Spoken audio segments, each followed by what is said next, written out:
Dominic Varelli built his empire on fear, blood, and contracts signed in shadows. He never lost control, until the night his new wife flinched at his touch. The marriage was supposed to be simple: sign the papers, secure the alliance, claim what was his. But Serafina Vale wasn't the calculated partner he expected. She was terrified, innocent, sacrificed like a lamb to wolves. When Dominic realized the truth, he faced an impossible choice: take what the contract promised, or walk away from everything he believed about power. That decision would unravel them both. If you want to see how their story ends, stick around until the final word.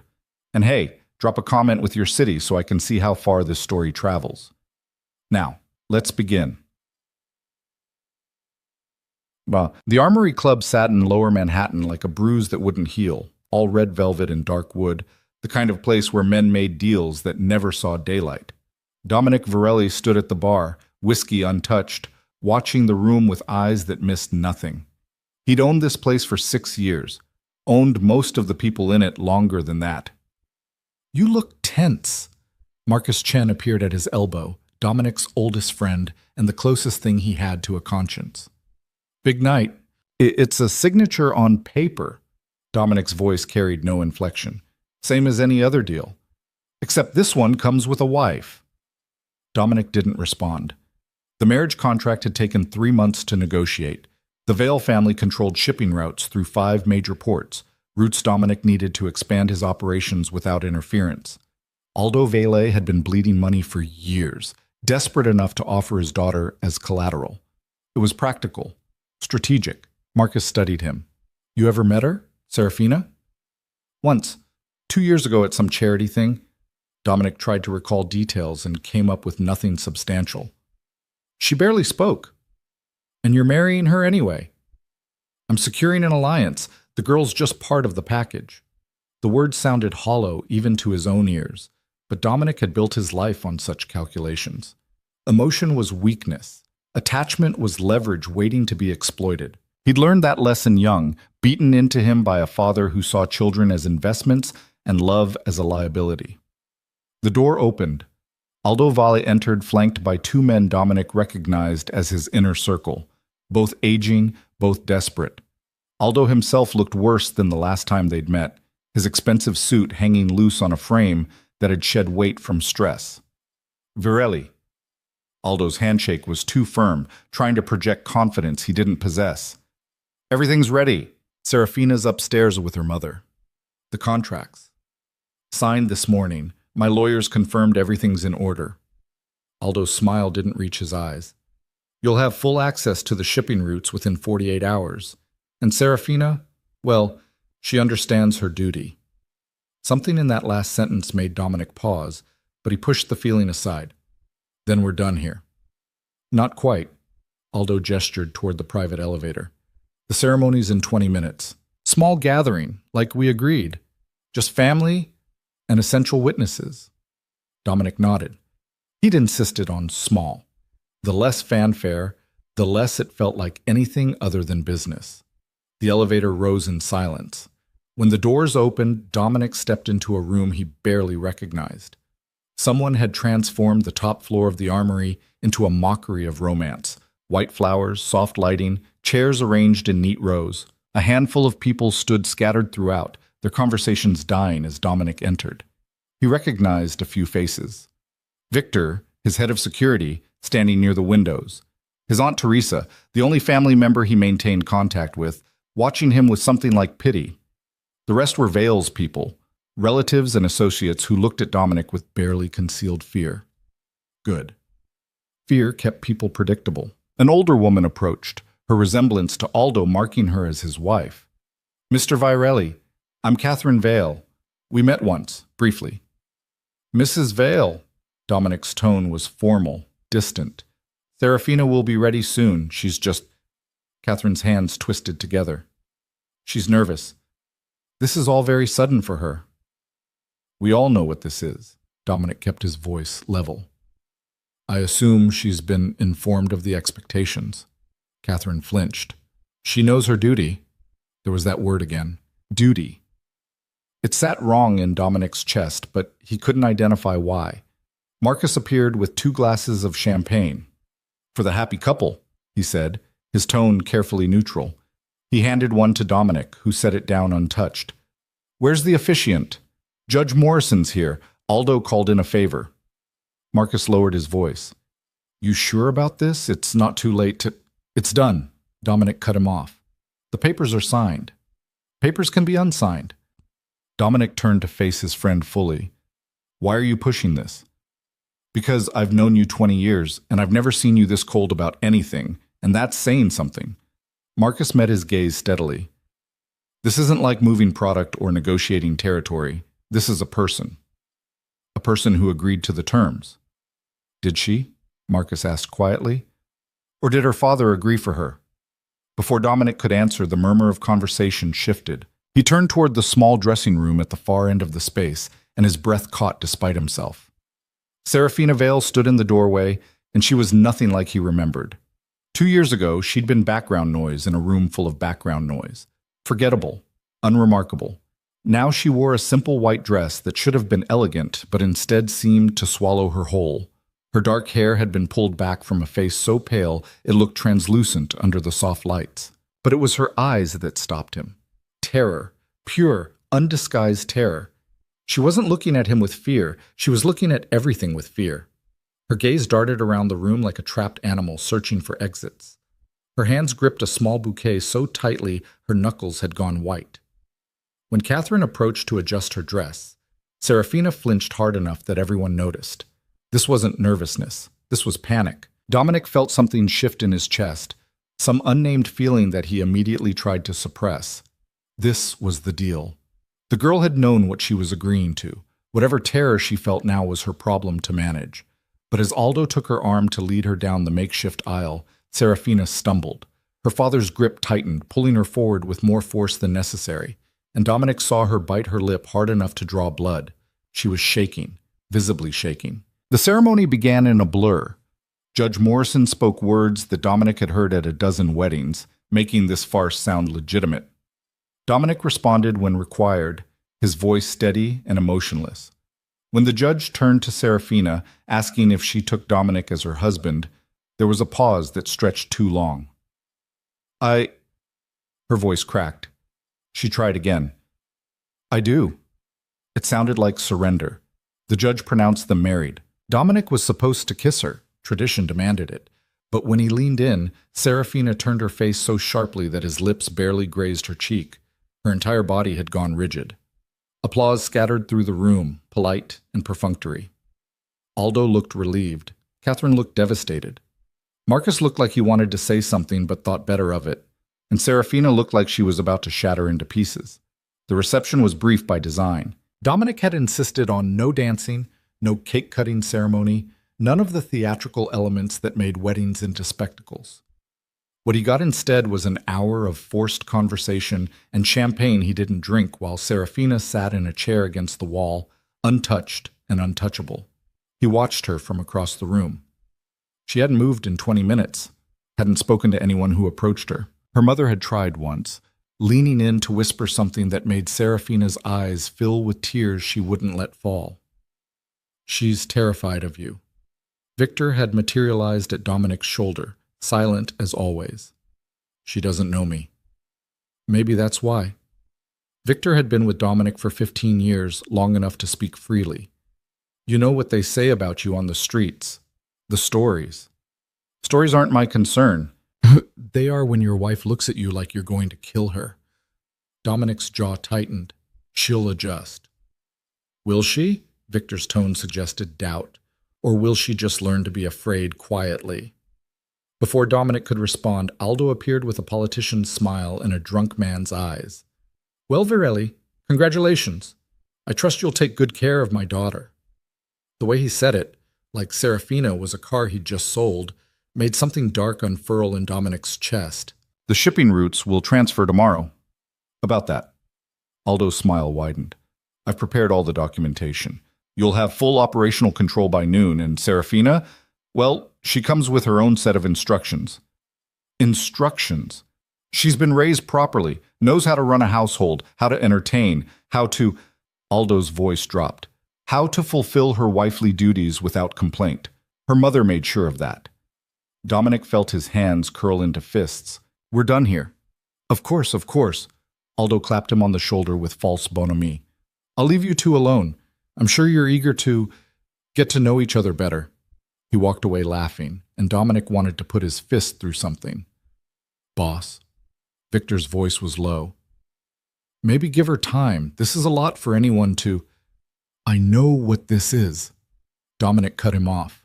But he didn't. Not really. He'd expected a partner who understood the game, who'd been raised in this world and knew its rules. Instead, he'd gotten a frightened girl who looked at him like he was a monster. Maybe he was. The reception wound down. Guests began to leave, offering congratulations that felt more like condolences. Marcus lingered longest, pulling Dominic aside near the exit. I'm going to say this once, and then I'll drop it. Marcus kept his voice low. That girl is terrified. Whatever you're planning for tonight, that's none of your concern. It is when I've known you long enough to see you make decisions you'll regret. Marcus held his gaze. You want the shipping routes? Fine. You got them. But don't destroy that girl just because you can. There are lines even we don't cross. Get out. Marcus left without another word. The room emptied until only Dominic, Serafina, and Victor remained. Victor took one look at the situation and made himself scarce, murmuring something about checking the perimeter security. Silence filled the space between them. Serafina hadn't moved from her chair. She stared at her hands, at the gold ring that now circled her finger, a ring Dominic had chosen without thought, just another detail to be handled. Her breathing was too fast, too shallow. Dominic approached slowly, the way you might approach something wild and wounded. We should go. She flinched at his voice but stood, moving like her legs barely supported her weight. She wouldn't look at him. Couldn't, maybe. His car waited downstairs, a black Mercedes that whispered money and power. Victor held the door. Serafina slid into the back seat, pressing herself against the far window as if she could melt through the glass and escape. Dominic got in beside her. The door closed with a heavy click that sounded too much like a cell locking. They drove through Manhattan in silence. The city lights flickered across Serafina's face, highlighting the tracks of tears she'd finally let fall. She'd given up trying to hide them. Given up on everything, it seemed. Serafina. She jumped at her name, her whole body going tense. Look at me. Slowly, so slowly, she turned her head. Her eyes met his for the first time since the ceremony. And what Dominic saw there made something in his chest constrict. She wasn't just afraid. She was resigned, like she'd already accepted whatever horror she believed was coming. I'm not going to hurt you. She didn't believe him. He could see it in every line of her face. Do you understand? I understand my duty. Her voice was barely a whisper, rough from suppressed crying. My mother explained everything. I know what's expected. The way she said it made Dominic's stomach turn. What exactly did your mother tell you? That I belong to you now. That I have to... She couldn't finish, her breath hitching. That I have to do whatever you want. That it's my job to please you. To not complain or resist. To be... Her voice broke completely. To be good. Rage, pure and unexpected, flooded through Dominic. Not at Serafina, at Aldo, at Catherine, at everyone who'd reduced this girl to a transaction and convinced her that her only value was obedience. They told you that you're property, aren't I? She looked at him with those terrified eyes. You paid for me. The marriage contract, my father showed me the terms. You get the shipping routes and you get me. In exchange for clearing his debts and protecting our family interests. That's the deal. Serafina, I'm not stupid, Mr. Varelli. Tears spilled down her cheeks freely now. I know what men like you do. I've heard the stories. I know what you are. And I know that I don't have a choice. So I'll do what I'm supposed to do. I'll be what you need me to be. Just please. Her voice dropped to something raw and broken. Please don't hurt me more than you have to. The car pulled up to Dominic's building, a converted warehouse in Tribeca that he'd transformed into a fortress of glass and steel. Normally he felt pride seeing it. Tonight it looked like a prison. Victor opened the door. Serafina stepped out on unsteady legs, and when Dominic touched her elbow to guide her, she jerked away so violently she nearly fell. They rode the private elevator to the penthouse in suffocating silence. Serafina stared at the floor, counting each second like a prisoner walking to execution. The elevator opened directly into his living space, an open floor plan of concrete and exposed brick, minimalist furniture, floor-to-ceiling windows overlooking the Hudson. It was designed to impress, to intimidate. Looking at it through Serafina's eyes, Dominic saw only how cold it felt. She stood just inside the entrance, frozen. "The bedroom's through there," Dominic gestured to the hallway. "Your things were delivered this afternoon. They should be in the closet." She nodded without speaking. "Are you hungry? I can have food brought up." Another nod. No words. Dominic felt frustration building. He'd dealt with hostile negotiations, with men who wanted him dead, with situations that required split-second decisions with life or death consequences. None of it had prepared him for a terrified girl who looked at him like he was a monster, maybe because he was. "Serafina." He tried to gentle his voice, but it came out harsh anyway. "You need to eat something. You barely touched anything at the reception." "I'm not hungry." Her voice was hollow. "When did you last eat?" No answer. "Serafina." "Yesterday morning." The words came out flat. I felt sick since I found out about the wedding. Food just..." She wrapped her arms around herself. "It doesn't matter. I'm fine." She wasn't fine.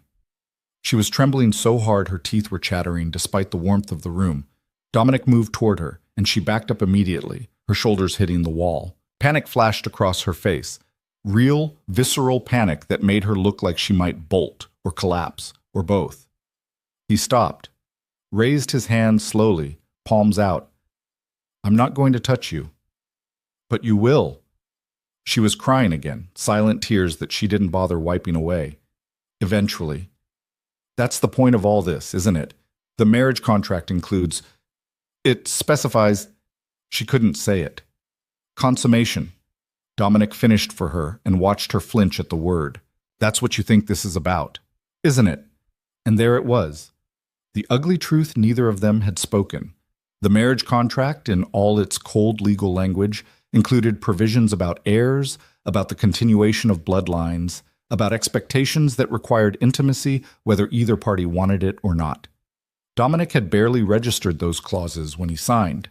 They were standard, archaic language that lawyers included out of habit. He'd assumed Serafina understood the game, that she'd come into this marriage the way women in their world usually did, with pragmatic acceptance and veiled ambition. He hadn't expected innocence, hadn't expected terror, hadn't expected to feel like a predator facing prey. "Go to the bedroom," he said finally. "Take a shower, change into something comfortable. I'll have food sent up." "And then?" Her voice was so small. "And then nothing. Just eat and sleep. That's all." She didn't believe him. "My mother said the first night is important, that we have to..." She was shaking harder now. "She said if I don't fulfill the contract terms, my father could lose everything, that you could void the agreement, that our whole family would be..." "Your mother is wrong." Dominic's voice came out harder than he intended. "Go to the bedroom, Serafina, now." She went, practically running, the door closing behind her with a soft click that somehow sounded like defeat. Dominic stood in his empty living room and wanted to destroy something. All of this, the contract, the marriage, the entire fucking situation, had seemed so simple on paper. Acquire the shipping routes, secure the alliance, marry the girl, move forward. He hadn't counted on the girl being real. His phone buzzed. Marcus. "How's married life?" The question was pointed. "Don't." "That bad?" Dominic's moved to the windows, staring out at the city lights. "She's terrified of me. Actually terrified. She thinks I'm going to..." He couldn't finish. "Are you?" "Jesus, Marcus. I'm asking because you signed a contract that technically gives you the right to. And because I know how you operate. Everything's leverage, everything's strategy. So I'm asking, as your friend, what you're planning to do." Dominic closed his eyes. "I don't know. We'll figure it out fast, because that girl in there, she's not an asset or a business deal. She's a person. And if you treat her like property just because a contract says you can, you'll destroy her, and probably yourself in the process. Since when are you my conscience?" Since I watched you turn into someone I barely recognize over the past 5 years. You used to have lines you wouldn't cross, Dom. Make sure this isn't one of them." Marcus hung up. Dominic ordered food he knew Serafina wouldn't eat. When it arrived, he knocked softly on the bedroom door. No answer. "Serafina, I'm leaving food outside the door. You should eat something." Still nothing. He waited, listening to the silence, then walked away. An hour later, when he checked, the food sat untouched, growing cold. Dominic spent the night in his office, reviewing contracts and reports he'd already memorized. Anything to avoid thinking about the terrified girl sleeping, or not sleeping, in his bed. When dawn broke over the Hudson, he still hadn't found answers to questions he didn't want to ask. The penthouse was silent when he emerged. The bedroom door remained closed. The food he'd left was gone, though whether she'd eaten it or thrown it away, he couldn't tell. He had meetings all morning, calls with his lawyers about the shipping route transfers, a sit-down with Victor about security for a new acquisition, a tense negotiation with a supplier who thought he could skim product without consequences. Dominic handled it all with mechanical efficiency, his mind only half present. When he returned to the penthouse that evening, he found Serafina in the kitchen. She'd changed into jeans and an oversized sweater that made her look impossibly young. Her hair was loose, still damp from a shower. She was attempting to cook something, her movements uncertain and clumsy. "You don't have to do that." Dominic's voice made her jump, the knife she was holding clattering to the counter. "I have people who prepare meals." "I wanted to—" She didn't finish, just stared at the cutting board where she'd been trying to chop vegetables. "I thought I should. My mother said I should take care of the household. That it's my responsibility to—" "Your mother said a lot of things that aren't true." Serafina's hands twisted together. "I don't understand what you want from me." Dominic moved closer, and she backed up immediately, putting the kitchen island between them. Always retreating. Always afraid. "I want you to stop looking at me like I'm going to hurt you." "I'm trying." Her voice broke. "I'm really trying, but I don't know how to— I don't know what I'm supposed to—" She pressed her palms against her eyes. "I've never done any of this before. I don't know how to be a wife. I don't know how to be what you need, and I'm scared that I'll mess it up and you'll—" "I'll what?" "I don't know." The words burst out of her, raw and honest. "I don't know what you'll do if I disappoint you. Send me back? Hurt me? I don't know the rules here. I don't know anything except that I'm trapped and terrified and I can't breathe and—" She was hyperventilating, her breath coming in short gasps that made her sway on her feet. Dominic moved on instinct, reaching for her, and she jerked back so hard she hit the counter. "Don't touch me!" The scream tore out of her. "Please don't touch me! I can't!" She slid down to the floor, her back against the cabinet, arms wrapped around her knees, gasping for air that wouldn't come. A full panic attack, her body shutting down from fear. Dominic stood frozen, watching her fall apart, feeling more helpless than he'd ever felt in his life. Every instinct screamed at him to fix this, to take control, to make it stop. But he couldn't fix what he'd caused, couldn't control fear this deep. "Serafina." He kept his voice low, steady. "Look at me. I need you to look at me." She couldn't. Her eyes were squeezed shut, tears streaming down her face, her whole body shaking. "I'm not going to touch you. I'm staying right here. You're safe. Do you understand? You're safe." "I'm not." The words came between gasping breaths. "I'll never be safe again. I belong to you now. My father sold me like I was nothing, and you bought me, and I have no choice. I have no way out. I can't breathe." Dominic lowered himself to the floor slowly, staying several feet away. "Just breathe. In through your nose, out through your mouth. Come on. With me." He demonstrated, exaggerating each breath, and after a moment she tried to follow. It took several minutes before her breathing steadied, before the panic receded enough for her to speak. "I'm sorry." She wouldn't look at him. "I'm sorry, I shouldn't have— I was supposed to stay calm. My mother said I had to stay calm and be good and not cause problems. But I can't. I just can't stop apologizing. But I—" "Serafina."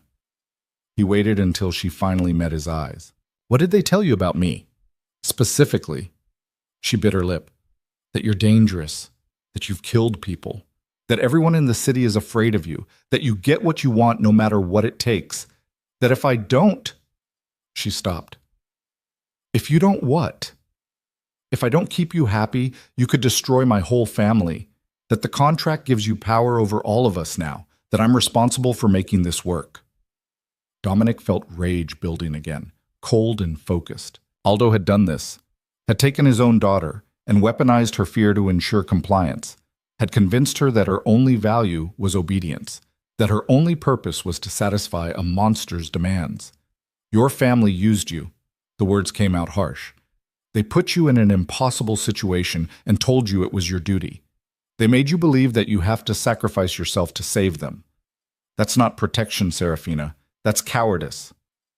"They didn't have a choice. We were losing everything. My father's debts, the legal problems, the threats from—" She stopped, seeming to realize she was saying too much. "From who?" She shook her head. "Serafina. Who was threatening your family?" "It doesn't matter now. You own the shipping routes. You have the power to protect us from anyone who—" Again, she stopped herself. Dominic felt pieces clicking into place, a picture forming that he didn't like. Your father wasn't just in debt. He'd made enemies. People who were coming for him. And instead of facing them himself, he used you as a shield. He was trying to save us. He was saving himself. Don't. Her voice shook. Don't say that.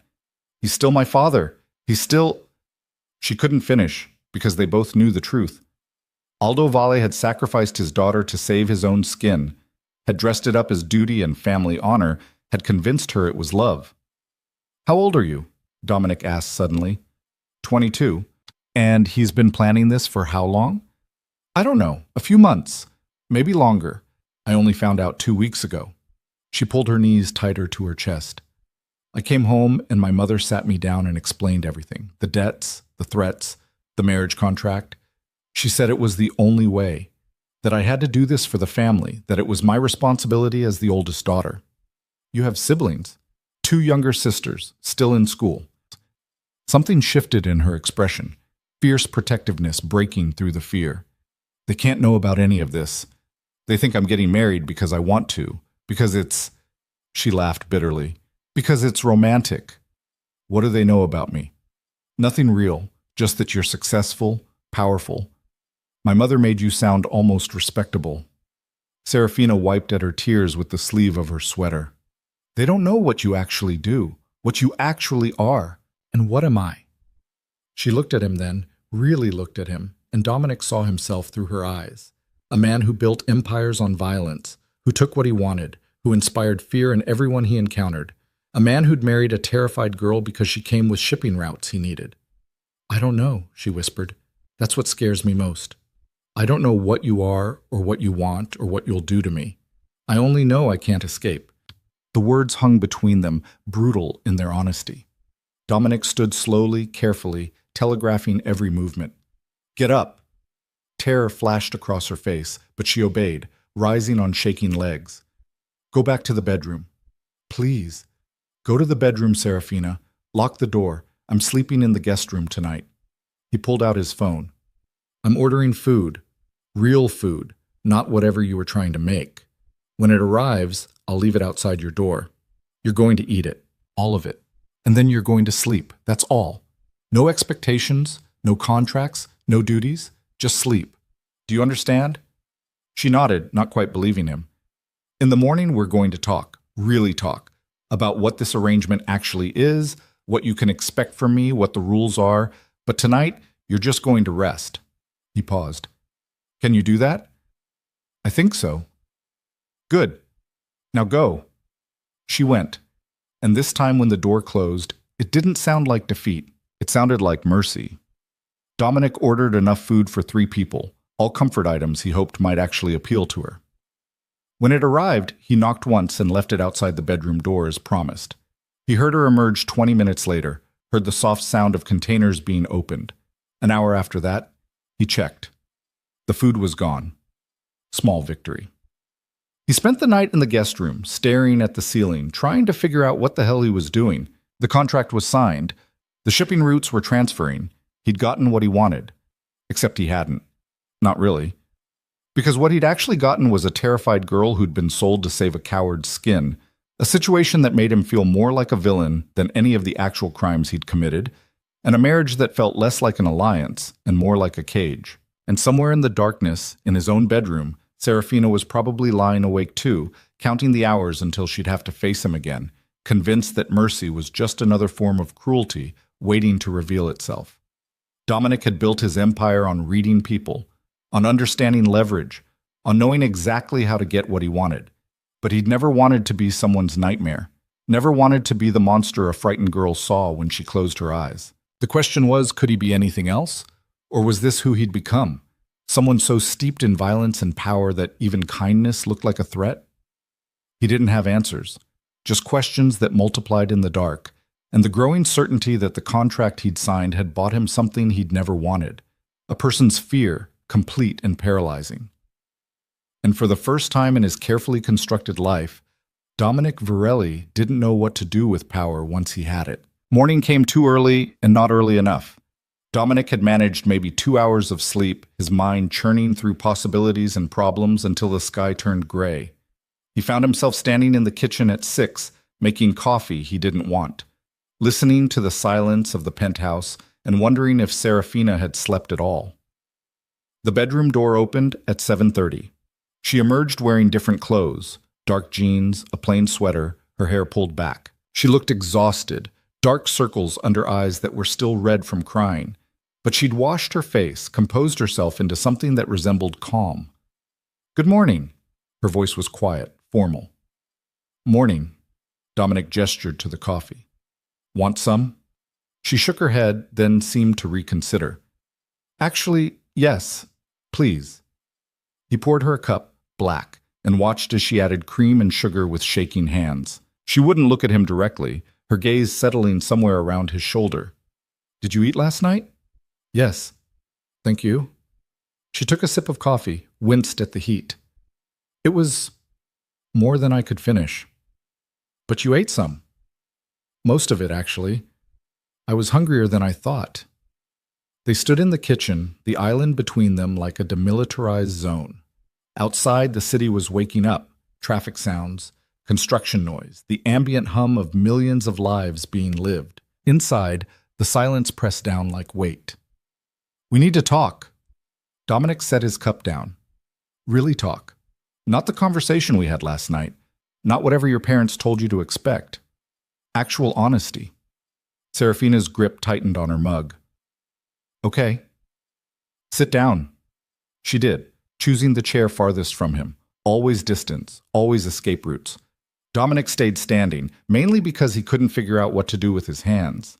"I'm going to ask you questions and I need you to answer them truthfully. Can you do that?" "I'll try." "Did you want this marriage?"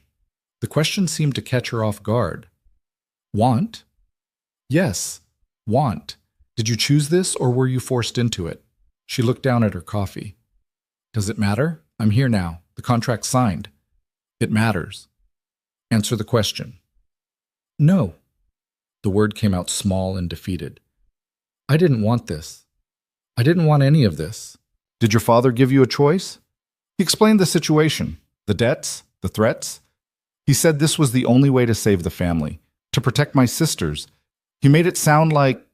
She stopped, choosing words carefully, like I was being selfish if I refused. "And your mother?" Serafina's laugh was bitter. "My mother told me what to expect, how to behave, what you'd want from me. She was very detailed about my duties as a wife." She finally looked up at him. "She made it clear that everything depended on me keeping you satisfied, that if I failed, everyone would suffer." Dominic felt anger rising again, cold and focused. "Your parents sold you and then blamed you for the transaction. They were desperate. They were cowards. Stop saying that." Her voice shook. "They're still my family. They sacrificed you to save themselves." Dominic leaned against the counter. "That's not love, Serafina. That's using you as a human shield. What would you know about love?" The words burst out before she could stop them. Her hand flew to her mouth. "I'm sorry. I shouldn't have. You're right. I don't know much about love." He kept his tone even. "But I know exploitation when I see it. And I know your father used his own daughter as collateral because he was too weak to face his own mistakes." Serafina stood abruptly, her chair scraping against the floor. You don't understand. You can't understand what it's like to watch your family falling apart, to see your father being threatened, to know that people want to hurt the people you love. When he told me I could fix it, that I could save everyone by just doing this one thing, what was I supposed to say? No? Let them all suffer because I was too scared? Yes. Dominic's answer was immediate. You were supposed to say no. You were supposed to tell your father to handle his own problems instead of making them yours. Easy for you to say, you have power. You have choices. She gestured helplessly. I had duty, responsibility, 2 sisters who needed protection and a family that needed saving. What kind of person would I be if I walked away? A person who valued her own life. My life isn't worth more than theirs. The statement hung in the air, stark and revealing. Dominic studied her. This girl who'd been taught that her worth was measured in sacrifice, that love meant erasure, that being good meant disappearing. Who told you that? No one had to tell me. It's just, she wrapped her arms around herself. It's just true. My sisters are still young. They have futures ahead of them. And my parents, for all their mistakes, they're still my parents. They needed help, and I could provide it. That's all this is. That's not all this is. Dominic moved closer, and she backed up immediately. He stopped, raising his hands. I'm not going to touch you, but listen to me. Your father made bad deals with dangerous people. Instead of facing consequences, he found a way to trade you for protection and profit. The shipping routes alone are worth millions. Add in the alliance, the territorial advantages, the connections to his networks. He didn't just save himself, Serafina. He got rich off selling you. She flinched like he'd struck her. That's not... He wouldn't he? The contract's transferred yesterday. Do you know what your father netted from this deal? Beyond the debt forgiveness and protection? I don't want to know. $3 million, cash, plus percentage points on all future shipping revenue through his ports. Dominic watched her face pale. He sold you for $3 million and a steady income stream. That's not desperation. That's business. Serafina sank back into her chair, her legs seeming to give out. No, he said it was just about protection, just about keeping us safe. He lied. You're lying. Dominic pulled out his phone, pulled up the contract files, and slid it across the table to her. Read it yourself, page 14, section 7. Payment terms. She stared at the phone like it might bite her. Then, slowly, she picked it up. Her eyes scanned the text, and Dominic watched the moment she found it, the moment reality shattered whatever illusions she'd been clinging to. Her face crumpled. Oh. The word was barely audible. Oh, no. I'm sorry. Don't. She pushed the phone back toward him. Don't apologize. You just showed me who my father really is. That's not something to be sorry for. But she was crying again, silent tears that she didn't try to hide. Not the terror of last night. This was grief, raw and fresh, the death of something she'd needed to believe. He sold me. She said it out loud, testing the words. He actually sold me. Like I was property, like I was nothing. You're not nothing. She laughed, sharp and broken. Aren't I? My own father put a price tag on me and found a buyer. That's the literal definition of nothing. Dominic wanted to argue, but what could he say?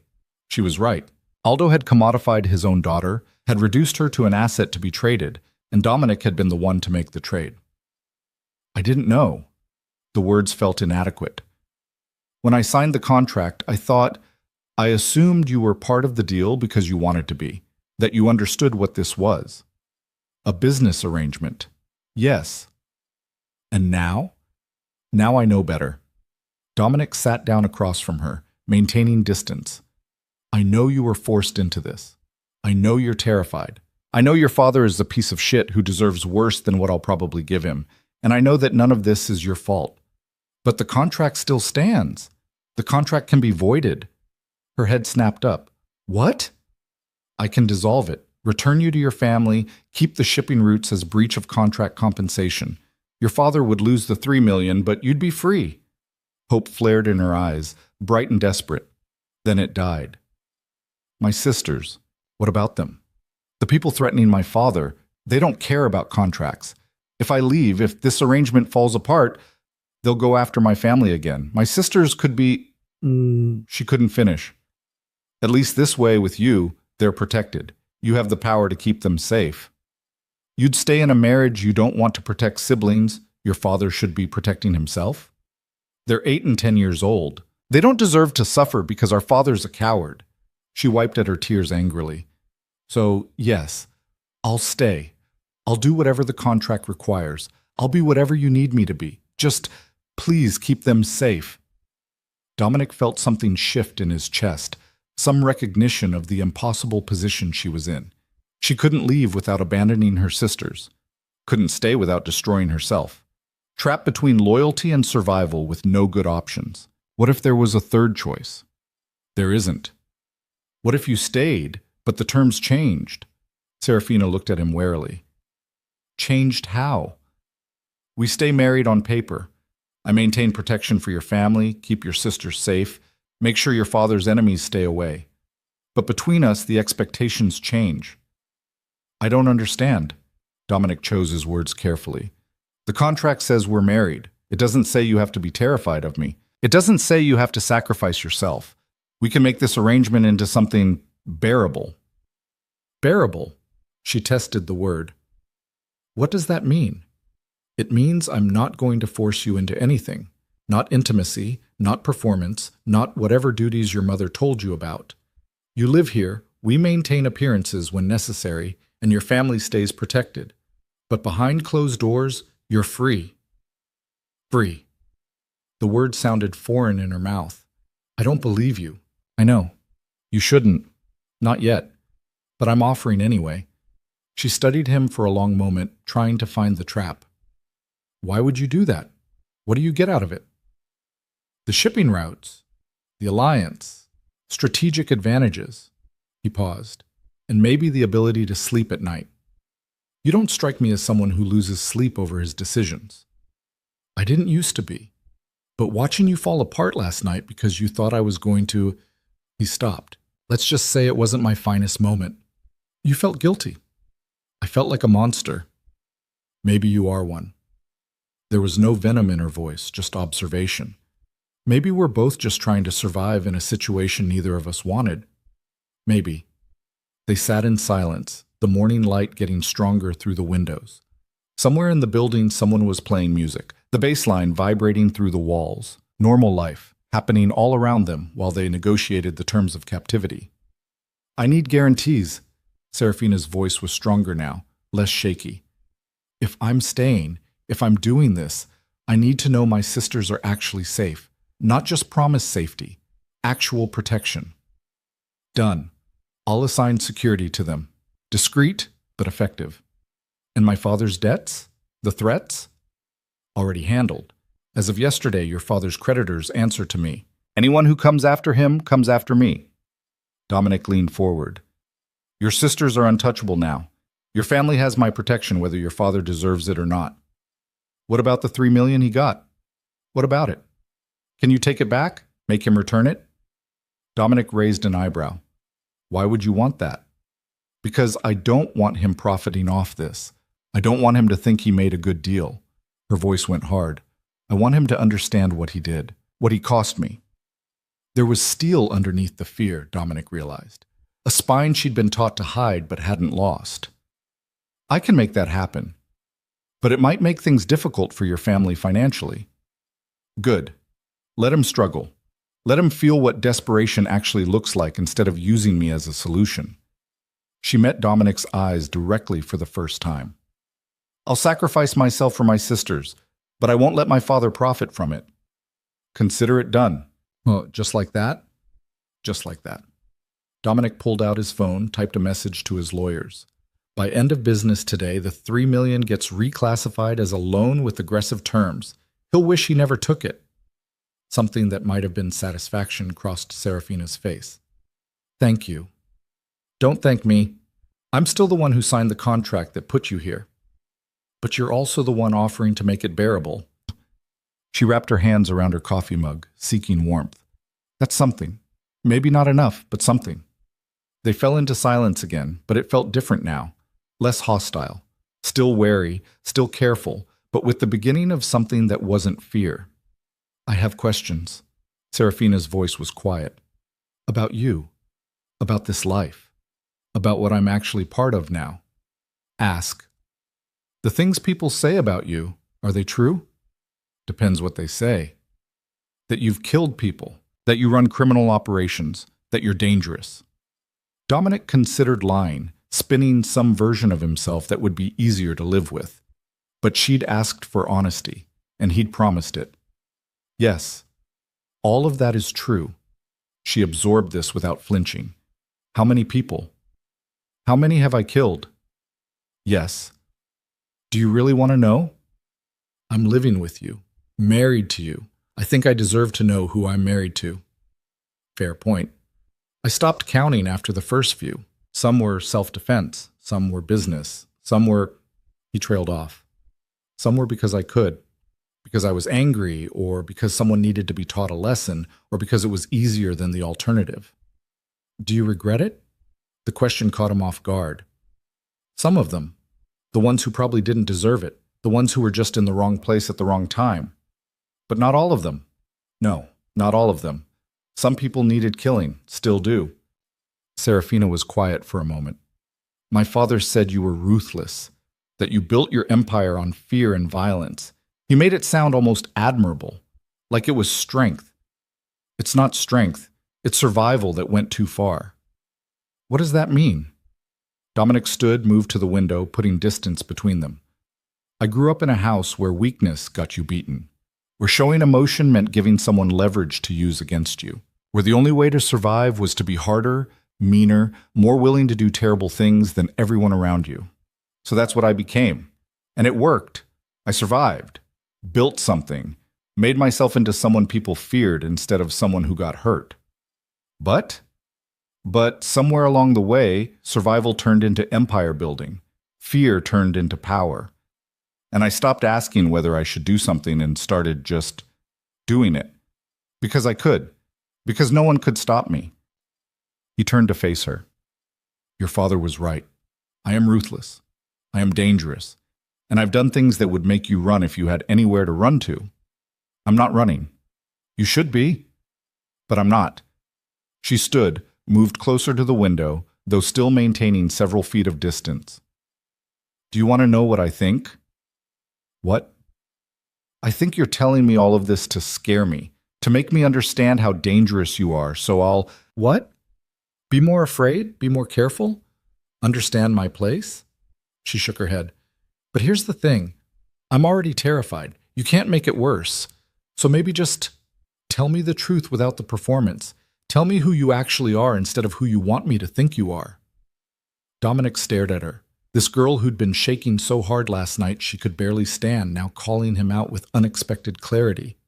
You're smarter than I gave you credit for. My father treated me like I was stupid, ornamental, useful only for what I could provide. But I'm not stupid. I've been paying attention my whole life, watching, learning. She hugged herself. So don't treat me like I'm fragile or naive. I know what you are. I know what this world is. I'm just trying to figure out how to survive in it. Fair enough. Dominic returned to the table, sat down. Truth then, no performance. I built my empire on violence and fear because that's what I knew how to do. I'm good at it, better than I should be. And I don't regret most of it because the world I operate in doesn't reward mercy. But you're showing me mercy. Am I? Or am I just avoiding adding you to the list of people I've destroyed? Does it matter which one it is? I don't know. And that was the truth.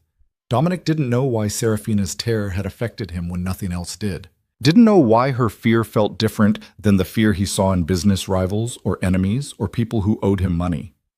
Didn't know why the idea of forcing her into anything made him feel like he was crossing a line he couldn't uncross. They sat across from each other, two people trapped in a situation neither wanted, trying to find a way to make it survivable. What happens now? Serafina asked finally. Now we figure out how to live together without destroying each other. That's it? That's the plan? That's the start of the plan. The rest we make up as we go. She almost smiled. Almost. You don't strike me as someone who makes things up as you go. I don't usually have to. Most situations I can control. This, he gestured between them. This is new territory for both of us. Yeah. The silence that followed felt different, not comfortable, not yet, but not hostile either. Just two people beginning to see each other as actual people instead of roles in a transaction. I need to go out, Dominic stood. Business I can't postpone. Victor will be here. If you need anything, tell him. Victor, you're head of security. Yes, he looks intimidating, but he's... Dominic paused. He's actually decent. You'll be safe with him. Safe. She said the word like she was still learning what it meant. Okay. There's food in the kitchen. Help yourself to anything. The TV works. There are books in the office. The gym's on the second floor if you want it. This is your space now, too. My space. She looked around the penthouse like she was seeing it for the first time. I don't know what to do with space. What do you mean?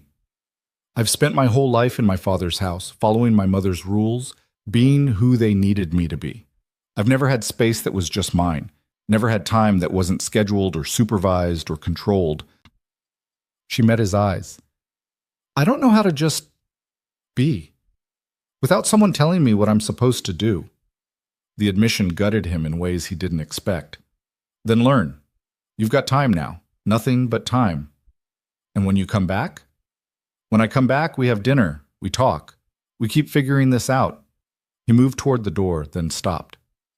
Serafina, I meant what I said last night. I'm not going to hurt you, not physically, not sexually, not in any way. That's not what this is. Then what is it? Honestly, I'm still figuring that out. He left before she could respond, the elevator doors closing on her uncertain face. As he descended toward the lobby, Dominic felt the weight of what he'd committed to settling on his shoulders. He'd made promises he wasn't sure he could keep, offered mercy he didn't know if he possessed, tried to be someone he'd never been before. Victor was waiting in the lobby, leaning against the wall with his arms crossed. How'd it go? She knows about the money, about what her father did. How'd she take it? Better than I expected. Worse than she should have to. Dominic headed for the exit. She's upstairs alone. Keep an eye on her. Don't hover, but make sure she's okay. You think she might try to run? I think she might try to disappear in other ways. Just check on her. Carefully. Victor nodded, understanding. Where are we going? To have a conversation with Aldo Val. Finally. Victor's smile was cold. Want me to bring tools? Not yet. This is just a conversation, but make sure he knows what happens if we need to have another one. They drove across the city, through neighborhoods that shifted from wealth to working class and back again. Aldo's office was in Midtown, a building that screamed old money trying to maintain appearances. Dominic had been here once before, during the contract negotiations. Then, Aldo had been all smiles and smooth words. Today would be different. They rode the elevator to the 14th floor. Aldo's secretary, a nervous woman in her 50s, tried to stop them, but one look from Victor had her stepping aside. Aldo was on the phone when they entered, laughing about something. The laughter died when he saw Dominic. I'll call you back. He hung up quickly. Varelli, this is unexpected. I thought the contract terms were all settled. They are. We're renegotiating different terms. Dominic sat without being invited. Victor closed the door and stood in front of it. I don't understand. The $3 million you netted from selling your daughter, we're taking it back. Aldo's face went pale, then red. That's not possible. That money was part of the agreement. You can't just... I can do whatever I want. The question is whether you make this easy or hard. The contract gave you the money. It didn't guarantee you'd keep it. Dominic leaned back in his chair, completely relaxed. Consider it a loan now. With interest. Very high interest. This is extortion. No, this is business. Extortion would be if I threatened your life to get the money. I'm just informing you of new terms. Aldo stood, tried to project authority he didn't have. I could fight this, take you to court. The contract is legally binding. You could try, but ask yourself, do you really want to go to war with me over money you got from selling your daughter like livestock? Dominic's voice went cold. Because I promise you, Aldo, that's not a war you'll win. or survive. The threat hung in the air, unmistakable. Aldo sat back down, deflating. Why are you doing this? The deal was made. Serafina agreed. Everything was settled. Serafina didn't agree. She was coerced. There's a difference. She had a choice. She had the illusion of choice. That's not the same thing. Dominic leaned forward. You used your own daughter as a bargaining chip and convinced her it was duty. You scared her into compliance by threatening her sister's safety. You made her believe she was saving the family when really you were just saving yourself. And then you profited off it. I did what I had to do. No. You did what was easiest. What kept you from facing consequences for your own mistakes. Dominic stood. The money's gone. My lawyers will contact yours about the loan terms. You'll pay it back over the next 10 years with interest that will make you regret every dollar you spent. I don't have that kind of cash flow anymore. The shipping routes are yours now. Then I guess you'll have to figure something out. Get creative. Isn't that what you told Serafina when you sold her? That desperate times require sacrifice? Dominic moved toward the door. Now you get to understand what that actually means. Wait, Aldo's voice cracked. My daughters, the younger ones, the protection you promised, is still in place. Unlike you, I don't punish children for their father's sins. Dominic paused at the door. But understand this. Your protection extends only as far as your daughters. You step out of line, you cause problems. You come anywhere near Serafina without my permission, and we have a very different conversation. She's my daughter. She was your daughter. Now she's my wife. And unlike you, I actually plan to treat her like she matters. He left Aldo sitting in his office, the man's face a mixture of rage and fear and something that might have been shame. Victor followed, silent until they reached the elevator. Feel better? Not really. Dominic pressed the button for the lobby. But it needed to be done. What are you going to do with her?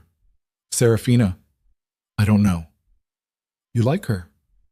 I barely know her. But you like her, or at least you don't want to hurt her, which for you is basically the same thing. Dominic didn't answer because Victor was right. Something about Serafina had gotten under his skin, made him question things he'd never questioned before, made him want to be someone different than who he was. The question was whether different was possible, whether a man who'd built his life on violence and fear could become someone a terrified girl might eventually trust. He didn't have answers, just questions that grew more complicated every time Serafina looked at him with those haunted eyes, every time she flinched away from his touch, every time she tried to be brave despite being terrified. When Dominic returned to the penthouse that evening, he found Serafina in the kitchen again. This time she'd actually managed to cook something, pasta with what looked like marinara from a jar, a salad that was more effort than skill. She stood at the stove, her back to him, and for a moment he just watched her move through the space like she was testing its boundaries. Smells good! She jumped, spinning around with the wooden spoon held like a weapon. When she saw it was him, her shoulders dropped, but the tension didn't fully leave her face. I made dinner. I wasn't sure when you'd be back, so She gestured at the pot. There's enough for two, if you want. You didn't have to do that. I needed something to do with my hands. Victor showed me where everything was. She turned back to the stove, stirring unnecessarily. He's actually kind of nice, for someone who looks like he could snap a person in half. He has his moments. Dominic loosened his tie, felt the weight of the day settling into his bones. What did you two talk about? Books, mostly. He noticed me looking at your shelves and started recommending things. I didn't expect him to be so well read. Most people don't. They see the scars and the size and assume that's all there is. Serafina set the spoon down, started plating food with careful movements. Is that what people do to you too? See the violence and assume that's everything? The question caught him off guard. I don't usually care what people assume, but sometimes you do. She handed him a plate, still not quite meeting his eyes. Otherwise, you wouldn't have bothered telling me about the money, about my father. You would have just let me believe what I wanted to believe. Maybe I just wanted you to know what kind of man your father is. Or maybe you wanted me to know what kind of man you're trying to be. She finally looked at him directly. Which is it? Dominic took the plate, moved to the table. I don't know yet. They ate in silence for a while, The pasta mediocre but edible, the effort behind it meaning more than the result. Outside, the sun was setting over the Hudson, painting the sky in shades of orange and red that made the whole penthouse glow. "I called my mother today." Serafina's voice was quiet. "Use the phone in your office. I hope that's okay." "It's your phone too now. You don't need permission." "Old habits." She pushed pasta around her plate. "Anyway, I called her. Told her I was settling in, that everything was fine." "What did she say?" "She asked if I was fulfilling my duties, if I was keeping you happy, if I'd—" Serafina's voice caught. "If I'd done what she'd told me to do, what was expected on the wedding night." Dominic set his fork down. "What did you tell her?" "I lied. Said everything was exactly as she'd prepared me for, that I was being a good wife." She looked up, and her eyes were wet but angry. "I couldn't tell her the truth. Couldn't admit that my husband is showing me more mercy than my own mother did. That the man I was supposed to be terrified of is the only person who's asked me what I actually want. Serafina, she sold me too, you know. She keeps saying it was for the family, that it was duty, but she took my father's side. Convinced me this was the right thing, the only thing, and the whole time she was preparing me to be—" She stopped, swallowed hard. "To be used. That's what all those talks were about. How to endure, how to make myself small and quiet and compliant, how to survive being treated like property. I'm sorry. Don't be. You're not the one who did this to me. You're just the one who ended up with me."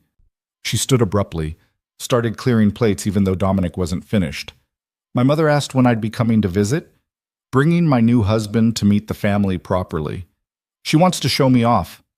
Proof that the sacrifice worked. You don't have to go." "Yes, I do. My sisters are there. I need to see them. Make sure they're actually okay."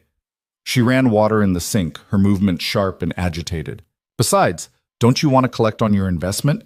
Show the family that you own their daughter now? Isn't that how this works? That's not what this is. Isn't it? You married me to get shipping routes and territorial advantage. The fact that you're being decent about it doesn't change the fundamental transaction." She scrubbed at a plate that was already clean. "I'm still the thing you bought, still the price my father was willing to pay." Dominic stood, moved closer but didn't touch her. "You're angry." "Of course I'm angry. I'm furious. She slammed the plate down hard enough that it cracked. "I'm so angry I can barely breathe.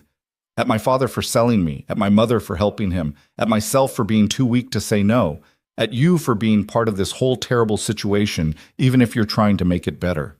At everyone and everything, and I don't know what to do with it. So be angry. Break things if you need to." She looked at the cracked plate, then at him. "You mean that?" "Yes, this is your space too. If you need to destroy something to feel better, destroy it. I've got money for new plates." "That's insane." "Probably, but it's better than keeping it all inside until it poisons you." Serafina stared at him for a long moment, something shifting behind her eyes. Then she picked up the cracked plate and threw it against the wall. It shattered with a satisfying crash, pieces scattering across the floor. She stood there breathing hard, looking shocked at herself. Then she started laughing, this wild, broken sound that was half sob. "Oh my God, I just threw a plate." "Feel better?" "Actually, yes. That was—" She laughed again, wiping at her eyes.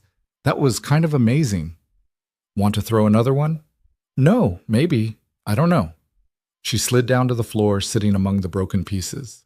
"I've never broken anything on purpose before. Never let myself be angry like that. It was always just swallow it down. Be good. Don't make waves." Dominic grabbed a broom, started sweeping up the mess.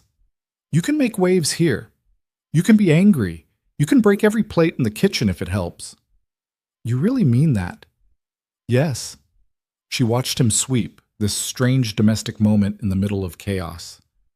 "Why are you being so nice to me?" "I'm not nice. Ask anyone who knows me." "But you are. To me. Why?" Dominic dumped the broken plate in the trash, leaned against the counter. "Honestly, I don't know. Maybe because watching you suffer feels worse than any business I've ever done. Maybe because I'm tired of being the monster everyone thinks I am. Or maybe I just recognize that you got dealt a terrible hand and the least I can do is not make it worse. Those are all very logical reasons." "What do you want me to say?" That I care about you? We've known each other for 2 days. But you do care. A little bit. Otherwise, none of this would matter. She was right, and that realization unsettled something in Dominic's chest. He'd spent 20 years carefully not caring about people, treating relationships as transactions, keeping everyone at arm's length. And now this girl he'd married for shipping routes was making him feel things he'd successfully avoided feeling. We should set some ground rules. He changed the subject. Things you're comfortable with, things you're not. Boundaries. Serafina pulled her knees to her chest. Like what? Like touch. I know you don't want me touching you. That's fine. But what about in public? If we need to maintain appearances, can I put my hand on your back? Hold your hand? She considered. If you warn me first, if I know it's coming and it's just for show, I can handle it. But don't surprise me. And nothing more than that. No kissing, no anything else. Agreed. What about living arrangements? Do you want your own bedroom? Would that be okay? It's your choice. Then yes. I'd like my own space, somewhere I can close the door and know I'm alone. Done. There are 3 other bedrooms. Pick whichever one you want, and I'll have your things moved. She blinked. Just like that? Just like that. What else? I want to work. Or volunteer. Something. I can't just sit here all day waiting for you to come home like some kind of... She struggled for the word. Like some kind of kept thing. What do you want to do? I don't know. I never got to think about it before. My parents expected me to marry well and manage a household. That was the plan. She laughed bitterly. Guess they got their wish on the marry well part. Financially speaking, anyway. What were you studying before all this? Education. I wanted to be a teacher. Elementary school kids. Her face softened. I love kids. Their honesty, their curiosity, the way they see the world before everyone tells them how it's supposed to be. So teach. I don't have my degree. I had to drop out when my father's money problems started. Couldn't afford the tuition. You can afford it now. Finish school, get your degree, or volunteer at schools while you figure out what you want. Dominic pulled out his phone. I'll have my assistant set up meetings with some education programs. See what fits. You're serious? Why wouldn't I be? You said you wanted to work. So work. Your life doesn't stop just because you're married to me. Serafina stared at him like he'd grown a second head. Do you know how insane this is? My father sells me to a crime boss, and the crime boss turns out to be, what, progressive about women's education? I'm practical about people being useful. You sitting here going crazy helps no one. You doing something you actually care about? That's better for everyone. You're the strangest, dangerous man I've ever met. You've met a lot of dangerous men? Just you, and my father, I guess. Though his danger is more the passive-aggressive destroy-your-life kind than the break-your-bones kind. Both types leave scars, Yeah. She stood, brushed off her jeans. Can I ask you something personal? You can ask. I might not answer. Do you have family? People you care about? Dominic thought about his Aunt Teresa, the only relative who'd bothered showing up to the wedding. One aunt. We talk maybe twice a year. That's it. Parents? Dead, both of them. My father when I was 19. My mother a few years later. I'm sorry. Don't be. My father was a mean drunk who used his fists more than his words. My mother enabled him. I didn't lose much when they died. Serafina moved closer, and for the first time she initiated the proximity. Is that why you understand? Why you're trying to be different with me? Maybe. I know what it's like to be powerless, to have someone else control every aspect of your life, to be afraid in your own home. He met her eyes. I swore when I got out of that house that I'd never be powerless again, never let anyone have that kind of hold on me. And now you have that hold on me. Yes, which is why I'm trying not to use it. Trying, but you could, if you wanted. I could. There was no point lying about it. The contract gives me a lot of legal authority over you. Your father made sure of that. Would you? If I made you angry enough, if I disappointed you, would you use that authority? Dominic wanted to say no immediately, to reassure her that she was completely safe. But he'd promised honesty, and honesty meant admitting his own capacity for cruelty. I don't know. I'd like to think I wouldn't. but I've done terrible things for less reason than anger or disappointment. I can't promise you I'm suddenly a different person just because we're married." She absorbed this, nodded slowly. "Thank you for not lying. You asked for truth. Most people would have lied anyway, told me what I wanted to hear." "I'm not most people." "No." She almost smiled. "You're really not." The days that followed developed a strange rhythm. Dominic left early for meetings and business that Serafina didn't ask about. She spent mornings exploring the penthouse, afternoons talking to education programs that Victor's wife, a revelation that had surprised her, recommended. Evenings they shared dinner, sometimes in silence, sometimes with halting conversation that got easier each time. Serafina claimed the bedroom at the far end of the hall, the one with east-facing windows that caught the sunrise. Dominic had her things moved without comment. She started leaving books around the apartment, her jacket on the back of a chair, signs of habitation that made the sterile space feel more lived in.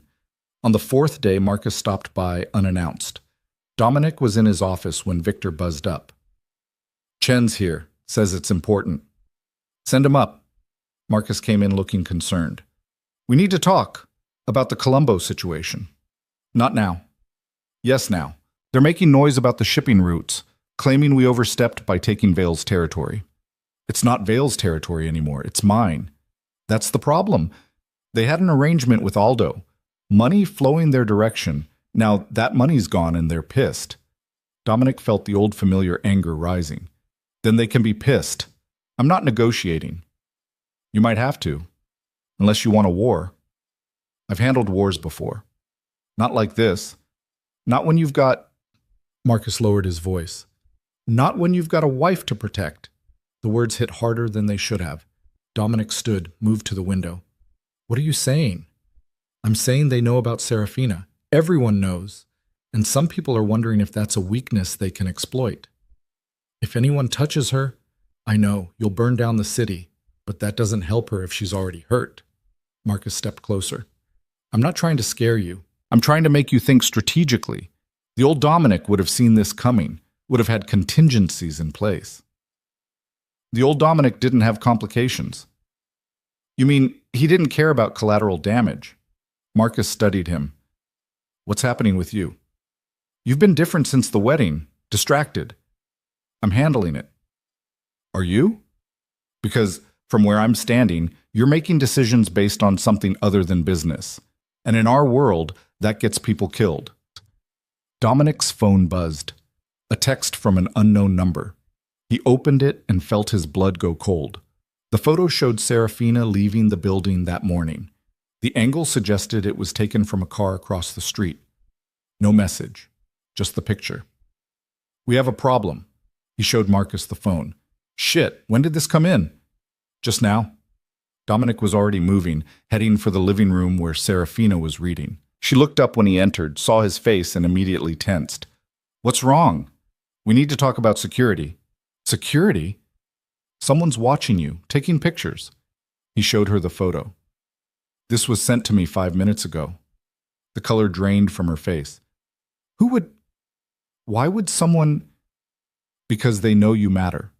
Because they think you're a vulnerability they can use against me." Dominic kept his voice level despite the rage building in his chest. "Which means we need to change how you move through the world." "You mean I'm a prisoner now?" "I mean you need protection, constant protection. Victor will assign a team." "No." Serafina stood, the book falling from her lap. "No, I just started feeling like I could breathe, like I had some kind of freedom. I'm not giving that up." "This isn't negotiable." "Everything is negotiable. You said I had choices here, that this could be bearable." That was before someone sent me a picture of you as a threat." "You don't know it's a threat. Maybe it's a threat." Dominic's voice went hard.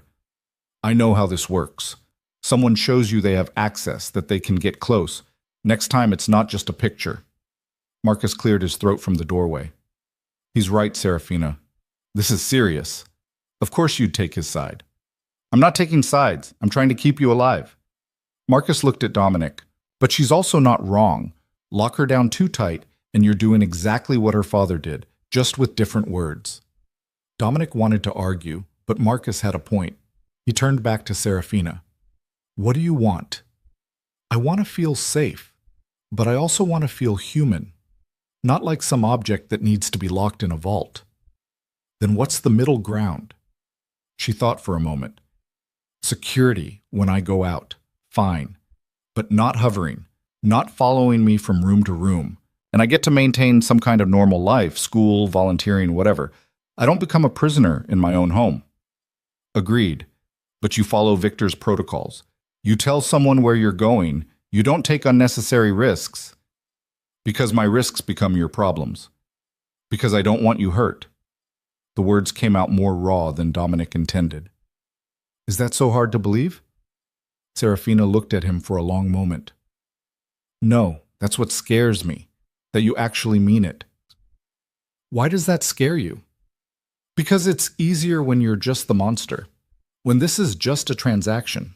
When I can hate you without complications. She hugged herself. But you keep being, human. And that makes everything more confusing.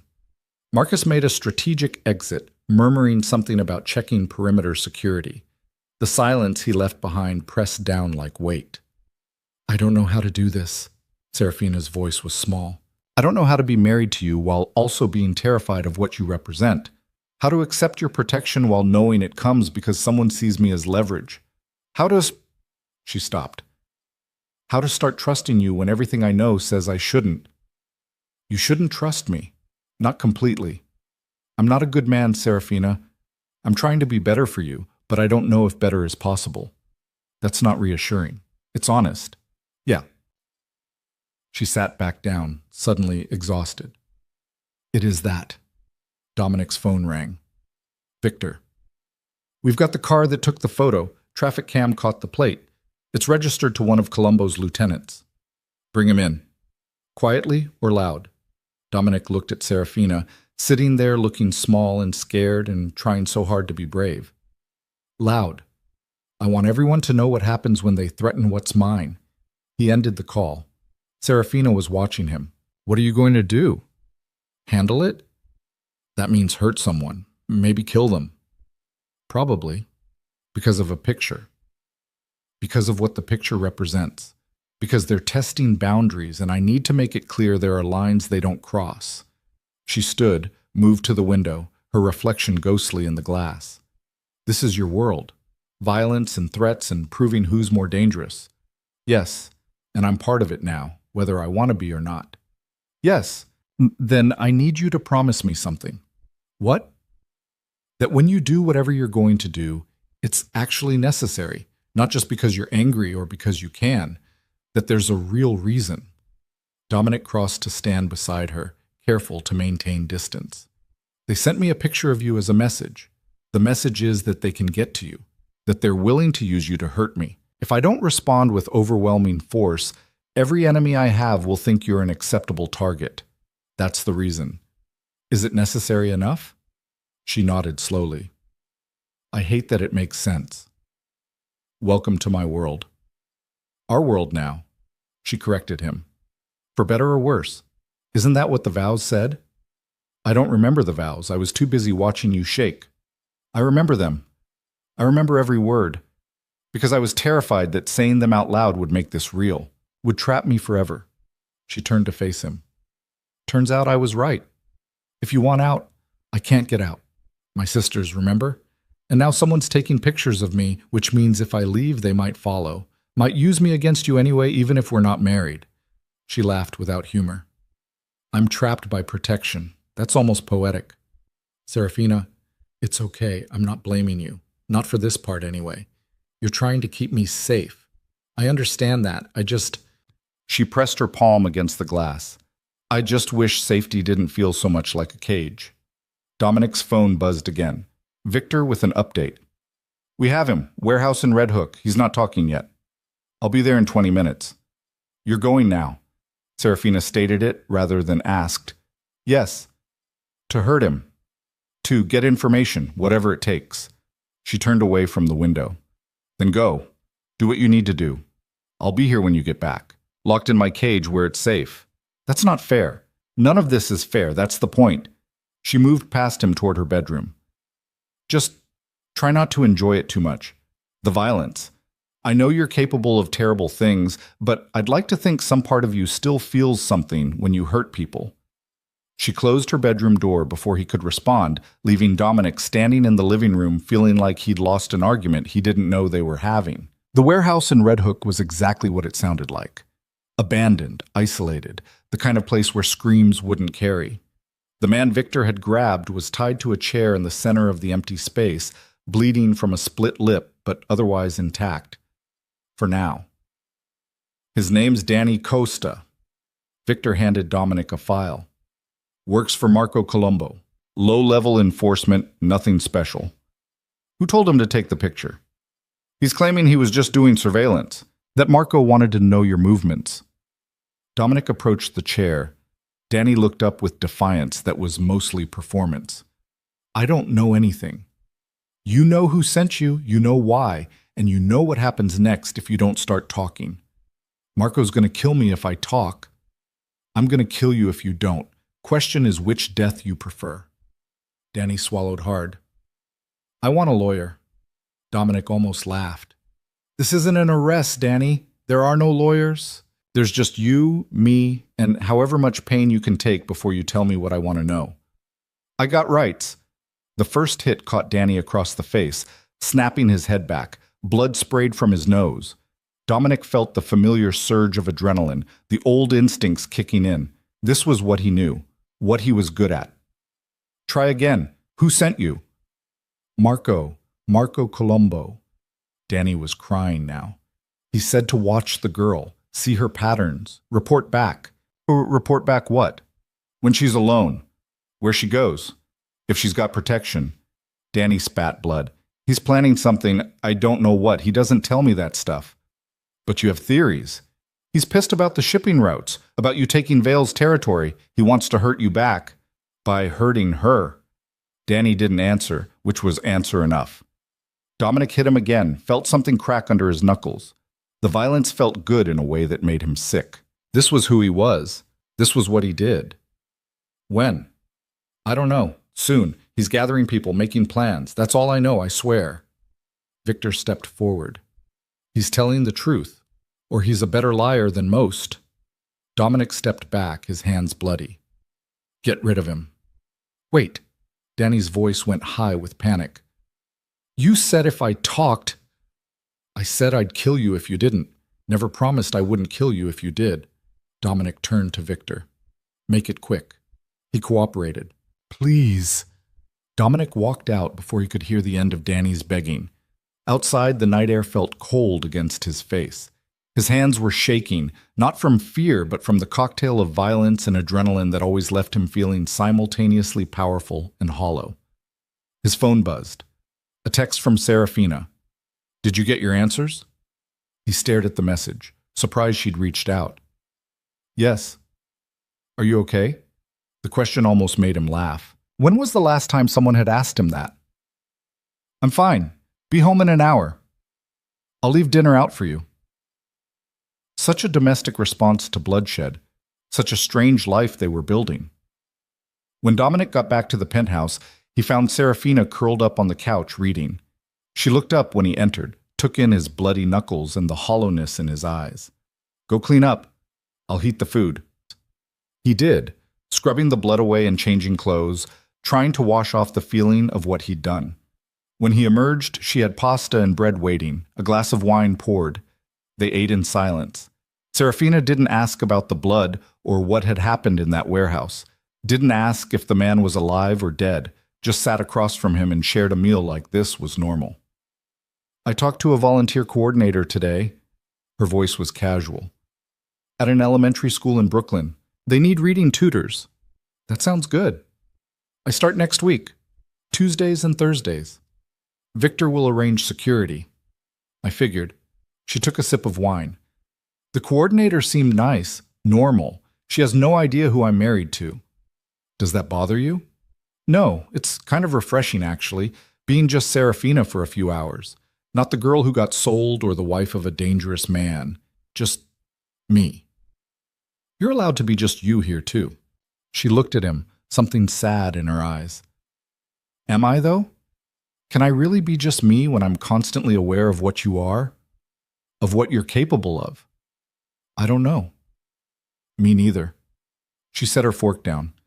I'm trying, Dominic. I'm really trying to find a way to exist in this situation. To not hate you. To not hate myself for not hating you. But it's hard when you come home with bloody hands and I'm just supposed to pretend it's normal.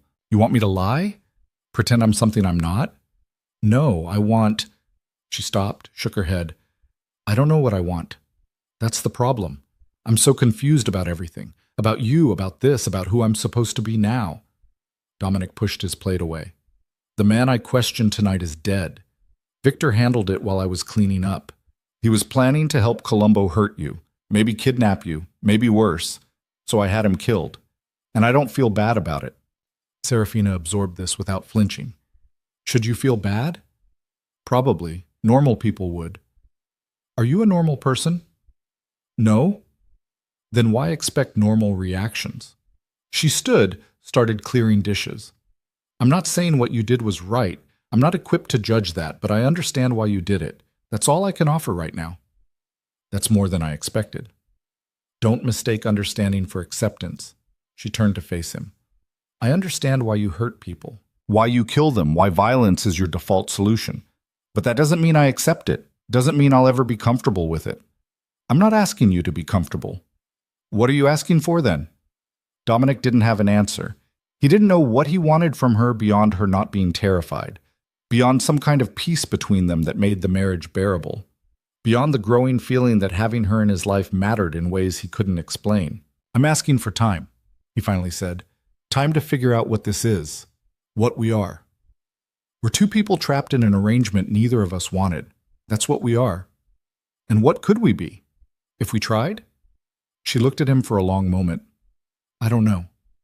Maybe something less painful. Maybe something that doesn't feel like drowning. Maybe... She stopped. Maybe we should just take it one day at a time and stop trying to define it. One day at a time. Yeah. She moved toward her bedroom. Good night, Dominic. Good night. She paused in the doorway. For what it's worth, I'm glad you're trying. Even if I don't always know how to respond to it, the effort matters. Then she was gone, her door closing with a soft click that somehow didn't sound like defeat anymore. Just sounded like an ending to one day and the promise of another beginning tomorrow. Dominic sat alone in the living room, looking at the city lights and thinking about bloody knuckles and dead men and a girl who was trying so hard to find humanity in a situation designed to strip it away. He'd built his empire on being feared, on never showing weakness, on crushing anyone who challenged him. And now his greatest challenge was a 22-year-old woman who looked at him with a mixture of fear and hope and asked him to be better than everything he'd ever been. The question was whether better was possible. Whether a man who'd made violence his language could learn to speak in kindness. Whether someone who'd spent 20 years building walls could tear them down for a person he barely knew. He didn't have answers.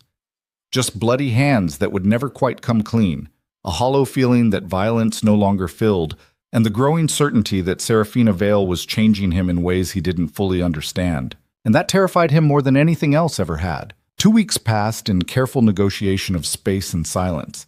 Serafina started her volunteer work at the elementary school in Brooklyn, coming home with stories about kids who couldn't read yet but loved books anyway, about the way second graders approached the world with fearless curiosity.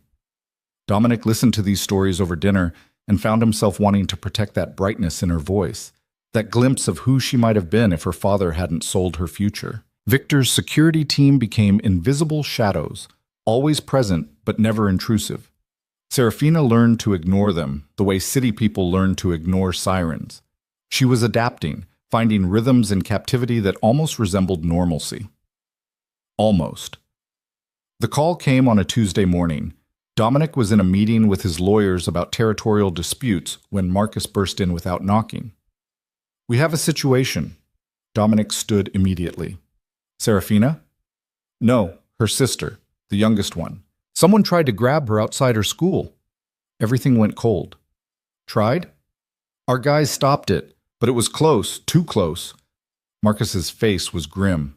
It's escalating. Dominic was already moving, phone out, calling Victor. Get Serafina home, now, and bring me Marco Colombo. Boss, if we grab Marco, this becomes a full-scale war. Then we go to war.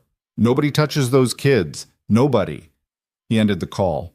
Marcus was watching him with something like concern. You need to think about this. Really think. Starting a war over what? Over a 10-year-old girl whose only crime was having a coward for a father and a sister I married? Dominic grabbed his jacket. This is exactly what I told them would happen. They test boundaries. I respond with overwhelming force. That's how this works. That's how the old you worked. But you've got Serafina to think about now. You go to war, she becomes a target. Everyone knows that. She's already a target. They proved that when they sent me her picture, when they went after her sister. Dominic headed for the door. The only way to keep her safe is to make everyone so afraid of me that they wouldn't dare. Or you could negotiate. Find a middle ground with Colombo. There is no middle ground with people who threaten children, Victor called back within minutes.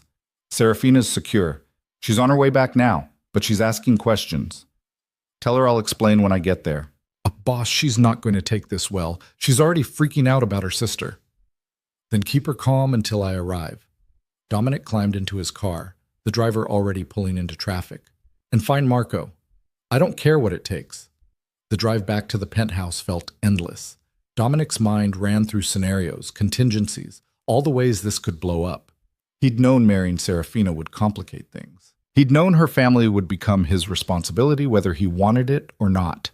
But knowing something intellectually and dealing with the reality of a child nearly being kidnapped were different things.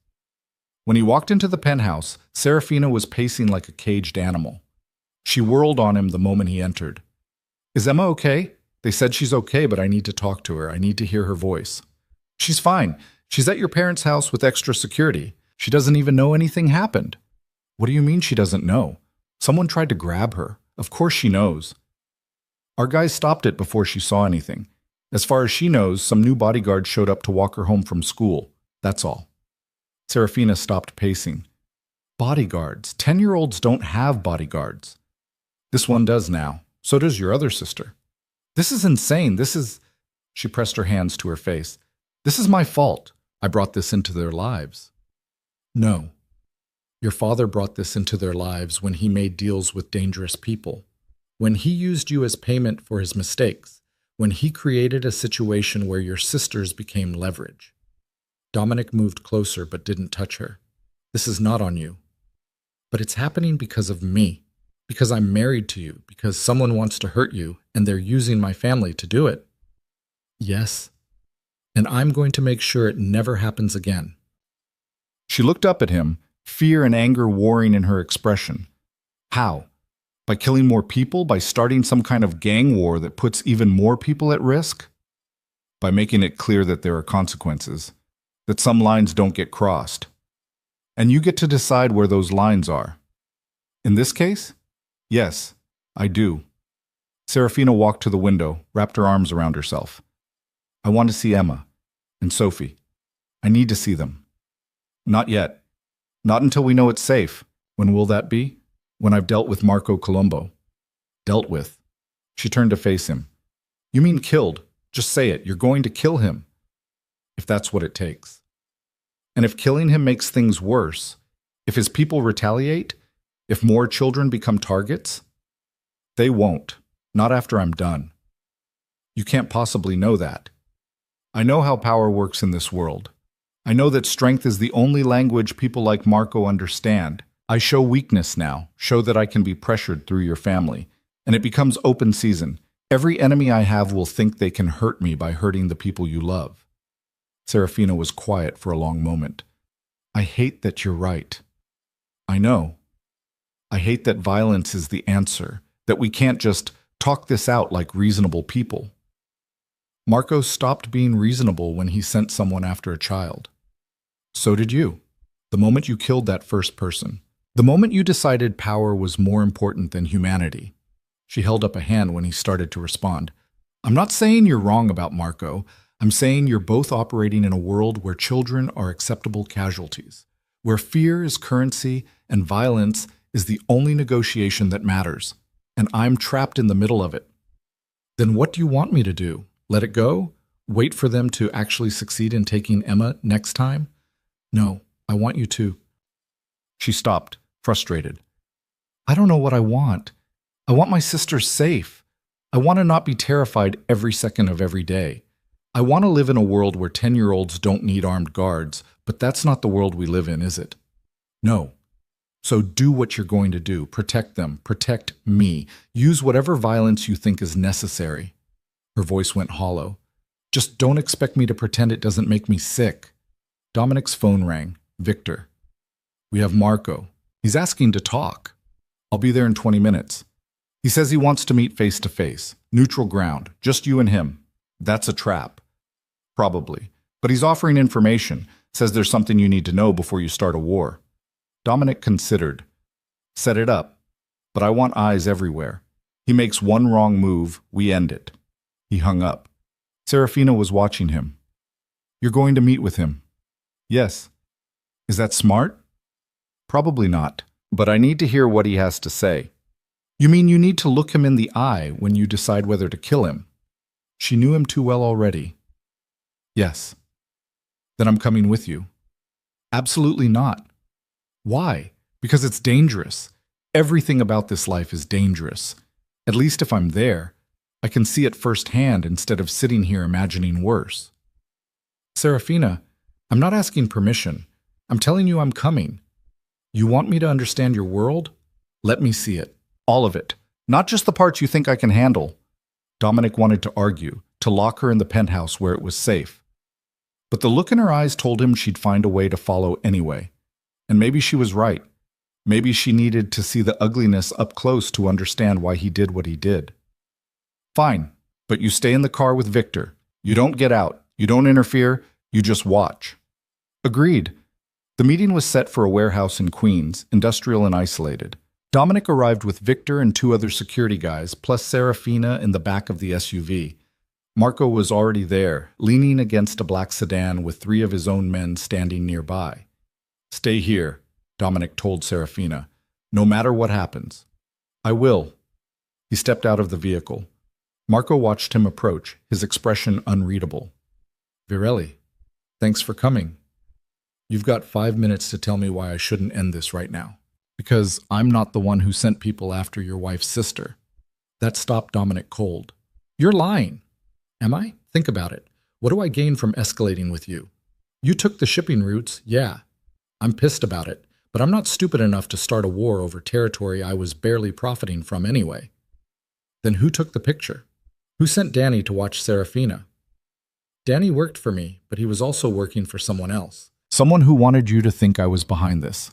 Someone who wanted us to destroy each other so they could move in on both our operations. Dominic felt pieces shifting. Who? Your new father-in-law. The words hit like a physical blow. Aldo. He's been playing both sides. Made a deal with me months ago. I'd help him create problems for you, make you look weak, and in exchange he'd give me access to shipping routes even after you took over. Said his daughter would help from the inside. Serafina doesn't know anything about this. I don't think she does, but Aldo figured once you were dealing with external threats, once your marriage fell apart because you couldn't protect her family, the whole arrangement would collapse. He could void the contract, take back control, and I'd be positioned to take over your territory while you were distracted. Dominic's hands curled into fists. You have proof? Marco pulled out his phone, showed him a series of text messages. Coordinates, meeting times, plans laid out in careful detail, all from Aldo's private number. He sent Danny to take that picture. Told him to make it look like my operation. Then he arranged the grab attempt on the kid to push you into starting a war with me. Marco's smile was cold. Guy's willing to risk his own daughter getting hurt just to get out from under your thumb. That's some cold shit even by our standards. Dominic felt rage building, white-hot and focused. Why are you telling me this? Because I don't like being used, and because Aldo Val is the kind of weasel who makes us all look bad. He needs to learn there are consequences. Marco pocketed his phone. I'm not saying you and I are friends. We're not. But we don't need to be enemies either. Not over this. What do you want? I want Aldo handled, permanently. And I want a small percentage on the shipping routes, just enough to make peace. Dominic considered. Every instinct screamed that this was a trap, that Marco was playing him. But the evidence was there, the logic sound, and it made a terrible kind of sense. Aldo was exactly the type of coward who'd risk his own children to save himself. I'll think about it. Don't think too long. Aldo's got more moves planned. Next time, it might not be just an attempted grab. Next time, one of those kids might actually disappear. Dominic turned and walked back to the SUV. Serafina was watching through the tinted window, her face pale. He climbed in next to her. Drive. Victor pulled out. They were 3 blocks away before Serafina spoke. What did he say? Dominic pulled out his own phone, pulled up the contacts, found Aldo's number. Your father's been playing both sides, setting up attacks on you and your sisters to make me go to war with Marco, trying to destroy the marriage so he can take back control of his territory. No, he couldn't. Dominic showed her the screenshots Marco had sent, watched her face as she read through her father's messages, each one more damning than the last. Oh my God, her voice broke. He was willing to let Emma get kidnapped, to let something happen to her, just to get rid of me, to void the contract. But Emma, Sophie, his own children. Serafina's hands were shaking. What kind of father risks his own children? The kind who only sees them as assets, as leverage to be used. Dominic took the phone back. I'm sorry. Don't apologize for showing me who he really is. I should have seen it before. Should have realized when he sold me that his other daughters weren't sacred either, that none of us were actually people to him. What do you want me to do? She looked at him, and in her eyes Dominic saw something he'd never seen before. Not fear, not resignation. Something harder, colder. I want you to protect my sisters. Really protect them. Not from external threats. From him. From our father. That means taking him out of the picture completely. I know what it means. Her voice didn't waver. He'll keep using us. Keep putting us at risk. As long as he's alive and desperate, Emma and Sophie will never be safe. Serafina, you're asking me to?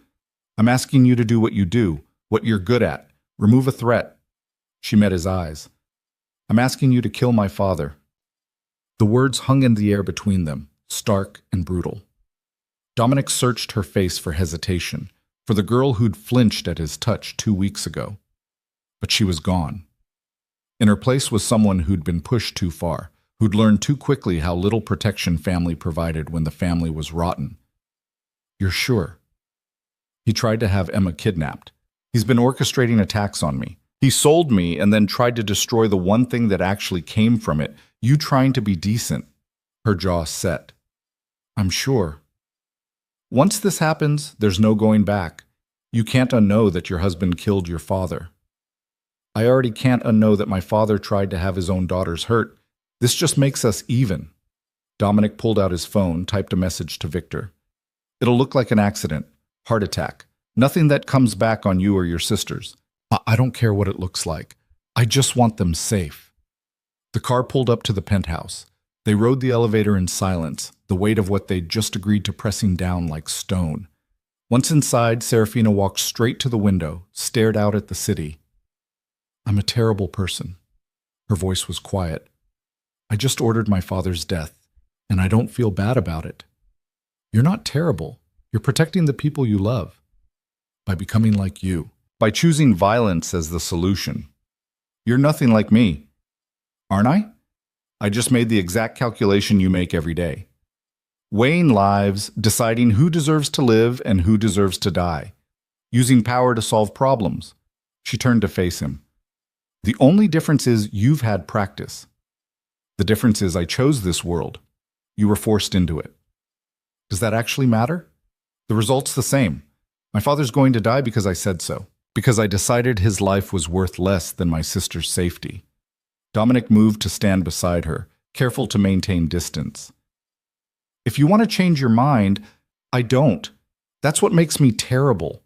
I don't want to change my mind. I want him gone.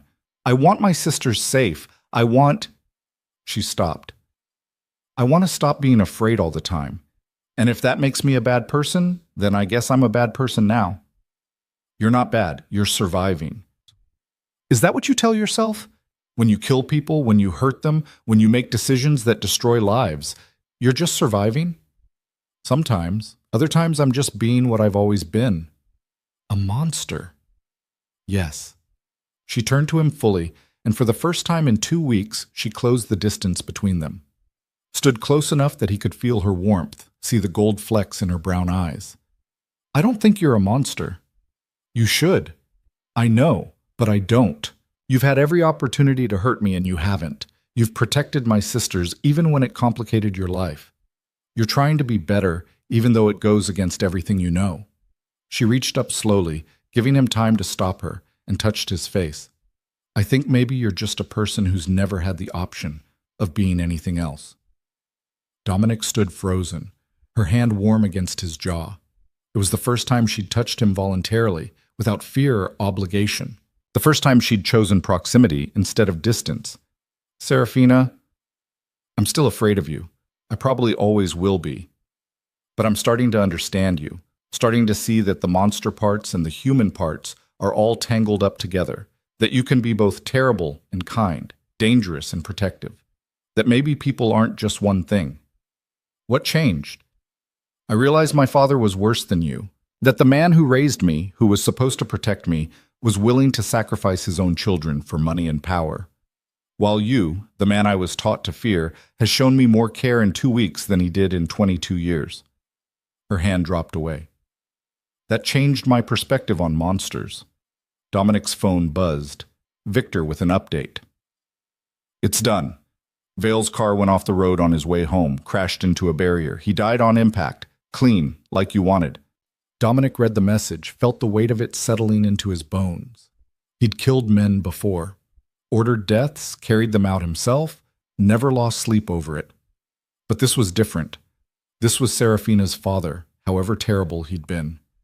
This was crossing a line that couldn't be uncrossed.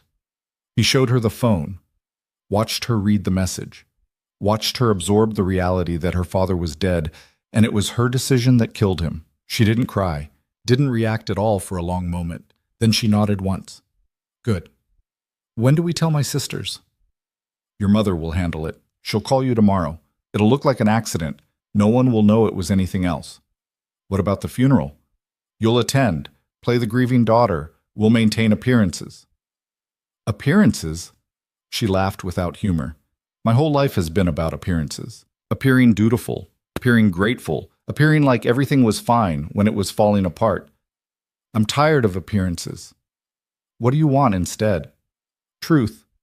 Even if it's ugly. Even if it hurts. She moved to the couch, sat down heavily. My father was a terrible person who used his own children as bargaining chips. He died because he threatened the wrong people and thought he could manipulate everyone around him. That's the truth, and I'm not going to pretend to mourn him. Dominic sat across from her, uncertain territory for both of them. Your sisters will mourn him. They're young. They don't know what he really was. Let them have their grief. Let them remember him as the father they thought they had. Serafina looked at him. But between us, let's be honest. He was a monster too. Just a different kind than you. What kind am I? The kind that knows what he is. That doesn't pretend to be something noble while doing terrible things. You're honest about your violence. He dressed his up as family duty. She pulled her knees to her chest. I think I prefer your kind. They sat in silence as the sun set, painting the room in shades of amber and shadow. Outside, the city moved on, oblivious to the death of one man, the transformation of a girl into something harder, the strange evolution of a marriage built on transactions into something that might eventually resemble understanding. I should feel worse about this, Serafina finally said. I should be crying or angry or something, but I just feel relieved. Is that wrong? I don't know. I'm not the person to ask about right and wrong. Maybe there isn't a right or wrong. Maybe there's just survival and the choices we make to get through each day. That's a bleak worldview. I'm married to a crime boss who just killed my father on my order. Bleak seems appropriate. Dominic almost smiled. You've got a dark sense of humor. Turns out I need one to survive your world. Our world. She corrected herself. I keep saying your world, but it's mine now too, for better or worse. Those vows again. Yeah, those vows. She stood, walked to the window one more time. Do you think we'll ever figure this out? How to be married to each other without all the complications. Honestly? No. I think the complications are the point. We're too different from two different places. But maybe we can figure out how to live with the complications. That's not very romantic. We didn't have a romantic beginning. Why start lying now? She turned to look at him, and something in her expression was softer than before. You know what the strangest part is? I'm starting to feel safe with you. Not despite the violence, but because of it. Because I know you'll do whatever it takes to protect me. Even terrible things. Especially terrible things. That's not safety, Serafina. That's just being on the right side of a dangerous man. Maybe that's all safety ever is in this world. Being valuable enough to protect. Being cared about enough that someone's willing to be terrible on your behalf. She moved back to the couch but sat closer to him this time. Not touching, but closer. Thank you for protecting my sisters, for dealing with my father, for trying to make this bearable. You thanked me for killing your father. I thanked you for keeping your promises. There's a difference. Dominic looked at this girl who was learning to navigate darkness with the same determination she probably once brought to teaching kids to read, who was finding her own kind of strength in a world designed to break her, who looked at him with clear eyes and saw both the monster and the man and chose not to run from either. You're stronger than I gave you credit for. I'm discovering that. Turns out, when you stop being afraid of everything, you realize you're capable of more than you thought. Even terrible things. Even survival at any cost. She leaned back against the cushions. My father always said I was weak, too soft, too emotional, too impractical. I think he was wrong. He was definitely wrong. Or maybe I'm only discovering strength now because I have to. Because this situation requires it. Because you showed me that surviving sometimes means making impossible choices. She looked at him. Is that what happened to you? Did you start out different, and violence made you into this? I started out afraid and powerless. Violence gave me power. Once I had it, I never wanted to be powerless again. And now? Now I'm still powerful, still dangerous. But for the first time, I'm wondering if that's all I want to be. What else could you be? Dominic didn't have an answer. He'd never considered alternatives. Never imagined a life beyond empire building and fear-mongering and the constant calculation of power dynamics. But sitting here with Serafina, watching her transform from victim to something harder and more resilient, he felt the first stirrings of possibility. Maybe he could be someone who protected without destroying, someone who used power for something other than accumulation, someone who might eventually deserve the tentative trust he saw growing in Serafina's eyes. I don't know yet, he finally answered. But I'm willing to find out. She reached out slowly, the same way she'd touched his face earlier, and took his hand. The gesture was simple but monumental, the first time she'd initiated contact without fear driving it. Then let's figure it out together. Two terrible people trying to be slightly less terrible. That's got to count for something. Dominic looked down at their joined hands, at the visible contrast between her smooth skin and his scarred knuckles, between her tentative trust and his bloody history. It shouldn't work. Nothing about this should work. But somehow, impossibly, it was starting to. The funeral was everything Aldo would have wanted. Expensive, performative, filled with people who'd hated him, but showed up anyway because that's what you did. Serafina stood between her mother and Dominic, wearing black and the appropriate expression of grief, playing her part with the same skill she'd once used to survive her father's house. Emma and Sophie clung to Catherine, genuinely devastated, and watching their tears made something twist in Serafina's chest. Not guilt, she didn't regret what she'd done, but sadness that they'd lost the father they'd believed in, even if that father had never really existed. You okay? Dominic's voice was low, meant only for her. I'm fine, just ready for this to be over. Marcus approached after the service, offering condolences that sounded almost genuine. Your father was a complicated man. That's one word for it. Serafina didn't bother pretending, not with Marcus, who knew exactly what Aldo had been. For what it's worth, you're handling this better than most people would. I've had practice pretending things are fine when they're falling apart. This is just another performance. Marcus studied her with new appreciation. You're tougher than you look. I'm learning to be. She glanced at Dominic. Good teachers. After the funeral, there was the obligatory gathering at her mother's house. Catherine played the devastated widow with Oscar-worthy commitment, accepting sympathy from people who saw through her act but participated anyway. Serafina watched her mother work the room and wondered if Catherine had known about Aldo's plan, if she'd been complicit or just willfully blind. Serafina, her mother cornered her in the kitchen, away from the crowd. We need to talk about arrangements. Your father's estate, the business interests, the house. What about them? Everything's in chaos. The lawyers say most of his assets were already transferred to your husband, that the marriage contract gave Dominic control over everything. Catherine's composure cracked. We have nothing. The house is mortgaged. The accounts are empty. He left us with nothing but debt.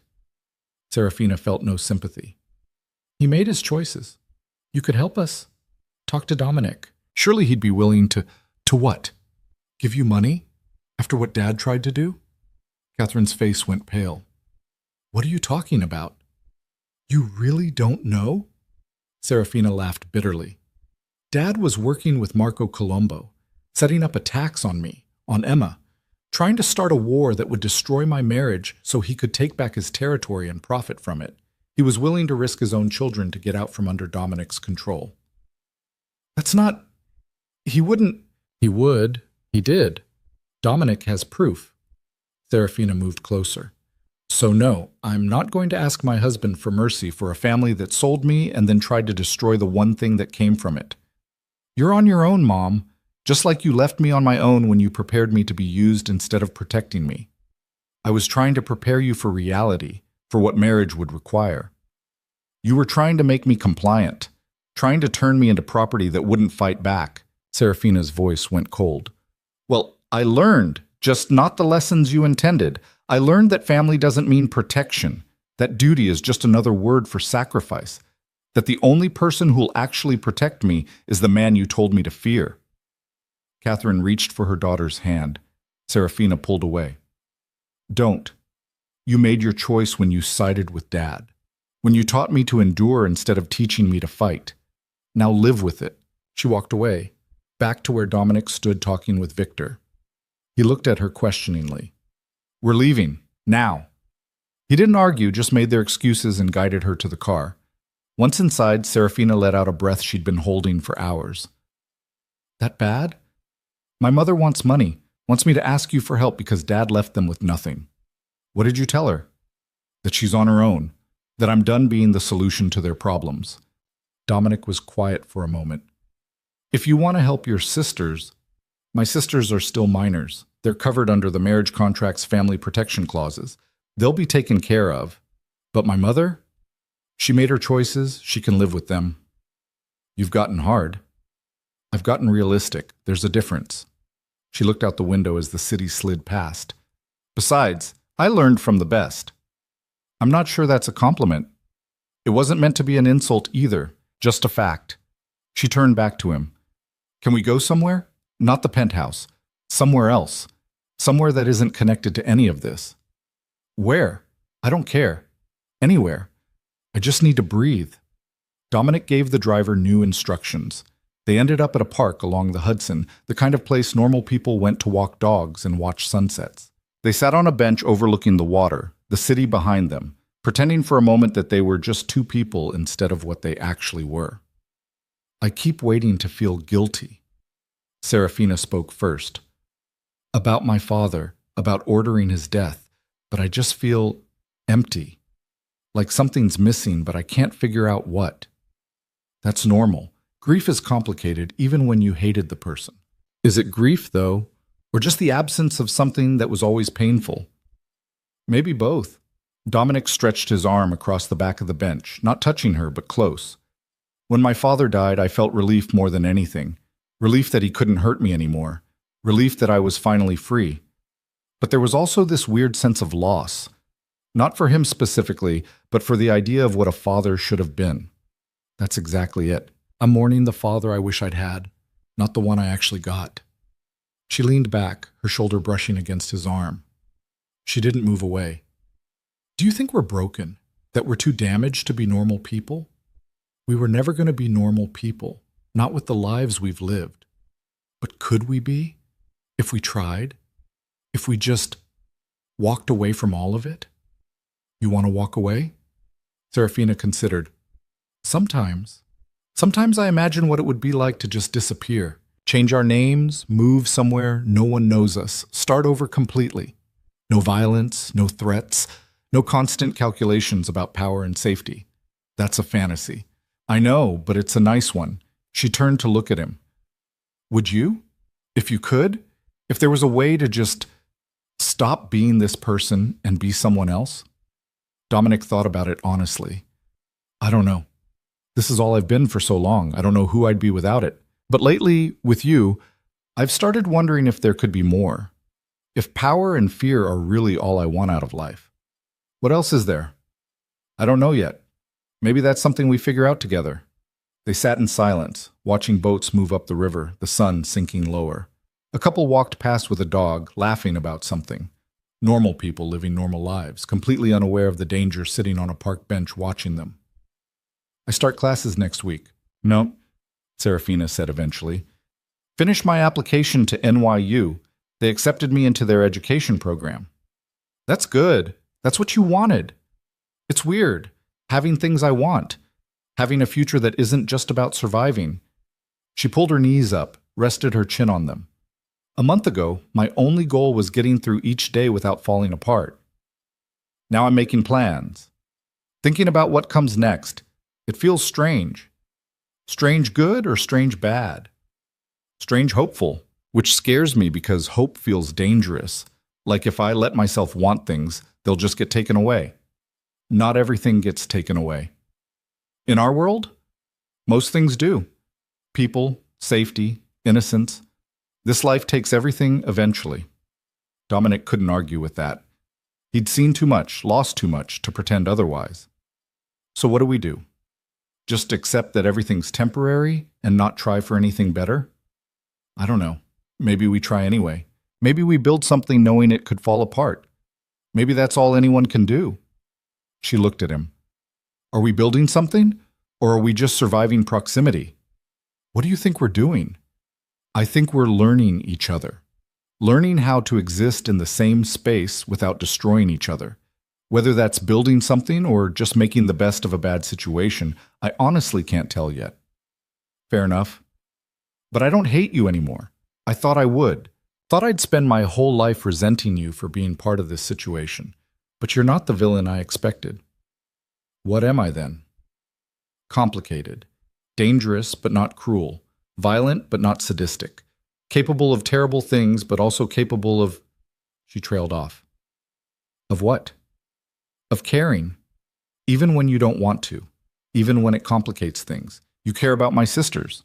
About me. You try to pretend it's just strategy, just protecting your interests, but it's more than that. Dominic wanted to deny it, to maintain the distance that had kept him safe for 20 years. But lying felt pointless. Serafina saw through him too clearly now. Yeah, it's more than that. Since when? I don't know. Somewhere between watching you fall apart on our wedding night and watching you order your father's death, somewhere in there you stopped being a transaction and started being a person I actually gave a damn about. That's not very romantic either. We established we're not romantic people. No, we're really not. She smiled, and it reached her eyes for the first time. But maybe we're something else. Something that works for us even if it wouldn't work for anyone else. They stayed in the park until the sun set completely, until the city lights took over and the temperature dropped. When they finally returned to the penthouse, something felt different, lighter somehow, like they'd left some weight behind on that bench overlooking the Hudson. The next weeks developed their own rhythm. Serafina started classes, filling the apartment with textbooks and the energy of someone rediscovering what they loved. She'd come home with stories about teaching methods and childhood development, about the kids she tutored who were starting to read chapter books. Dominic listened and found himself genuinely interested, not because it connected to business, but because watching her passionate about something mattered. He started coming home earlier, started having dinner with her not out of obligation, but because the alternative, working late in an empty office, felt less appealing. Started asking about her day and meaning it. Started sharing details about his own work, the parts that wouldn't terrify her, testing the boundaries of what honesty looked like between them. One night, about 6 weeks after Aldo's funeral, Serafina emerged from her bedroom wearing pajamas and hesitated in the hallway. Can I ask you something weird? Always. Would it be okay if I sat with you while you work? I don't want to interrupt, She shrugged. My room feels too quiet tonight. Yeah, of course. She curled up on the couch in his office with a textbook while he reviewed contracts. They existed in companionable silence, the kind that felt comfortable instead of tense. After an hour, Dominic looked up to find her asleep, the book open on her chest, her face peaceful in a way it never was when she was awake. He should wake her, send her to her own bed. Instead, he found a blanket and covered her, then went back to work. Something about her presence, even sleeping, made the space feel less like an office and more like home. She was still there in the morning when he woke up on the couch across from her, having fallen asleep at some point without meaning to. She stirred when he moved, blinked at him in confusion. Morning. Morning. She sat up, the blanket falling. Did you sleep here too? Apparently. Why didn't you go to your room? Didn't want to leave you alone in here. Something shifted in her expression. That's the nicest thing anyone's ever done for me. Not leaving me alone. That's a really low bar. Welcome to my childhood. But she was smiling. Thank you anyway. The distance between them started closing in increments. Serafina sitting closer during dinner, Dominic's hand on her back when they walked into a restaurant. Small touches that would have terrified her a month ago becoming normal. Her laughter at his dry humor. His interest in her stories. The careful architecture of two people learning to occupy the same space. But the world they lived in didn't allow for slow evolution. It demanded decisions. The call came on a Tuesday. Victor, his voice tight with controlled fury. We've got a problem. Someone hit one of our warehouses in Red Hook, took out 2 of our guys, made off with $500,000 in product. Dominic was out of the apartment in minutes, Serafina watching from the doorway with worried eyes. Be careful. Always am. No, you're not. You're reckless and violent and you think you're invincible. She moved closer. But you're not. So be careful anyway. He wanted to dismiss her concern, to maintain the walls that kept him safe, but something in her eyes stopped him. I will. The warehouse was a crime scene. 2 bodies covered with tarps, security footage wiped, the whole operation clean and professional. Too professional for random thieves. Who did this? Dominic asked Victor. Don't know yet, but it was coordinated. They knew our security patterns, our shift changes, exactly where the product was stored. Inside job. Has to be. Question is who and why. Marcus arrived 15 minutes later, looked at the scene, and swore. This is bad. Really bad.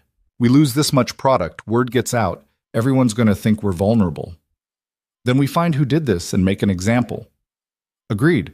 But until we do, we need to lock everything down. Double security, rotate shifts, trust no one. Dominic spent the next 3 days hunting.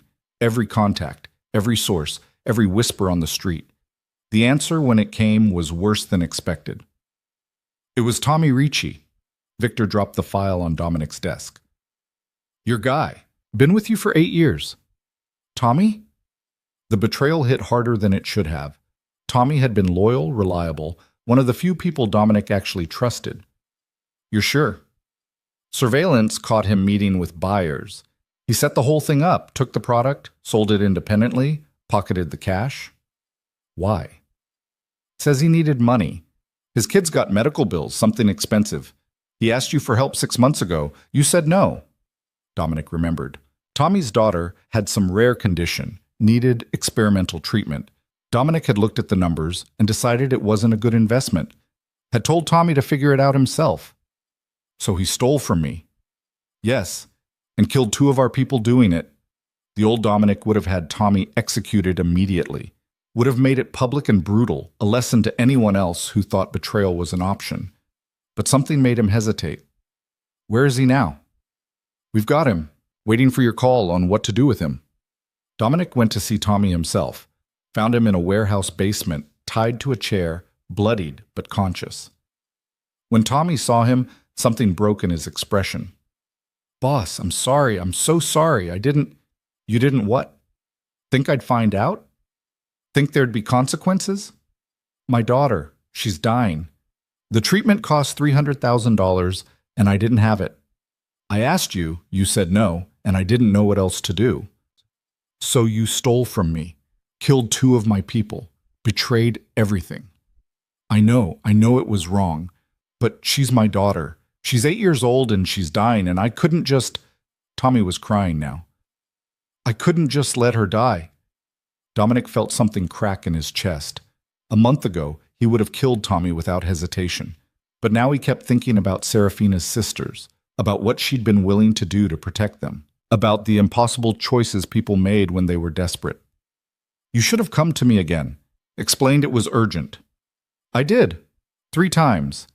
Your assistant kept saying you were too busy. That hit like a physical blow. Tommy had tried, had exhausted options, had made the desperate choice of someone out of alternatives. The people you killed, they had families too. I know, that's... Tommy's voice broke. That's going to haunt me forever. But my daughter was dying and I couldn't think about anything else. Dominic pulled out his phone, made a call. How much for the treatment Tommy Ricci's daughter needs? $300,000? Wire it, today. To the hospital directly. Tommy stared at him. What? Your daughter gets her treatment. You get to live. But you're done working for me. You leave the city, you start over somewhere else, and you never come back. You try to contact anyone in my organization, you breathe wrong in my direction, and I finish what I started here. Understood? I don't... Why would you... Because I'm trying to be someone different than who I was. Because my wife taught me that maybe mercy isn't always weakness. Because you're a father who made terrible choices trying to save his daughter. And I can't punish that without becoming exactly the monster everyone thinks I am.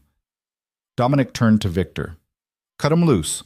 Get him and his family out of the city by tonight. Boss, do it. Victor did, though his expression suggested he thought Dominic had lost his mind. Maybe he had.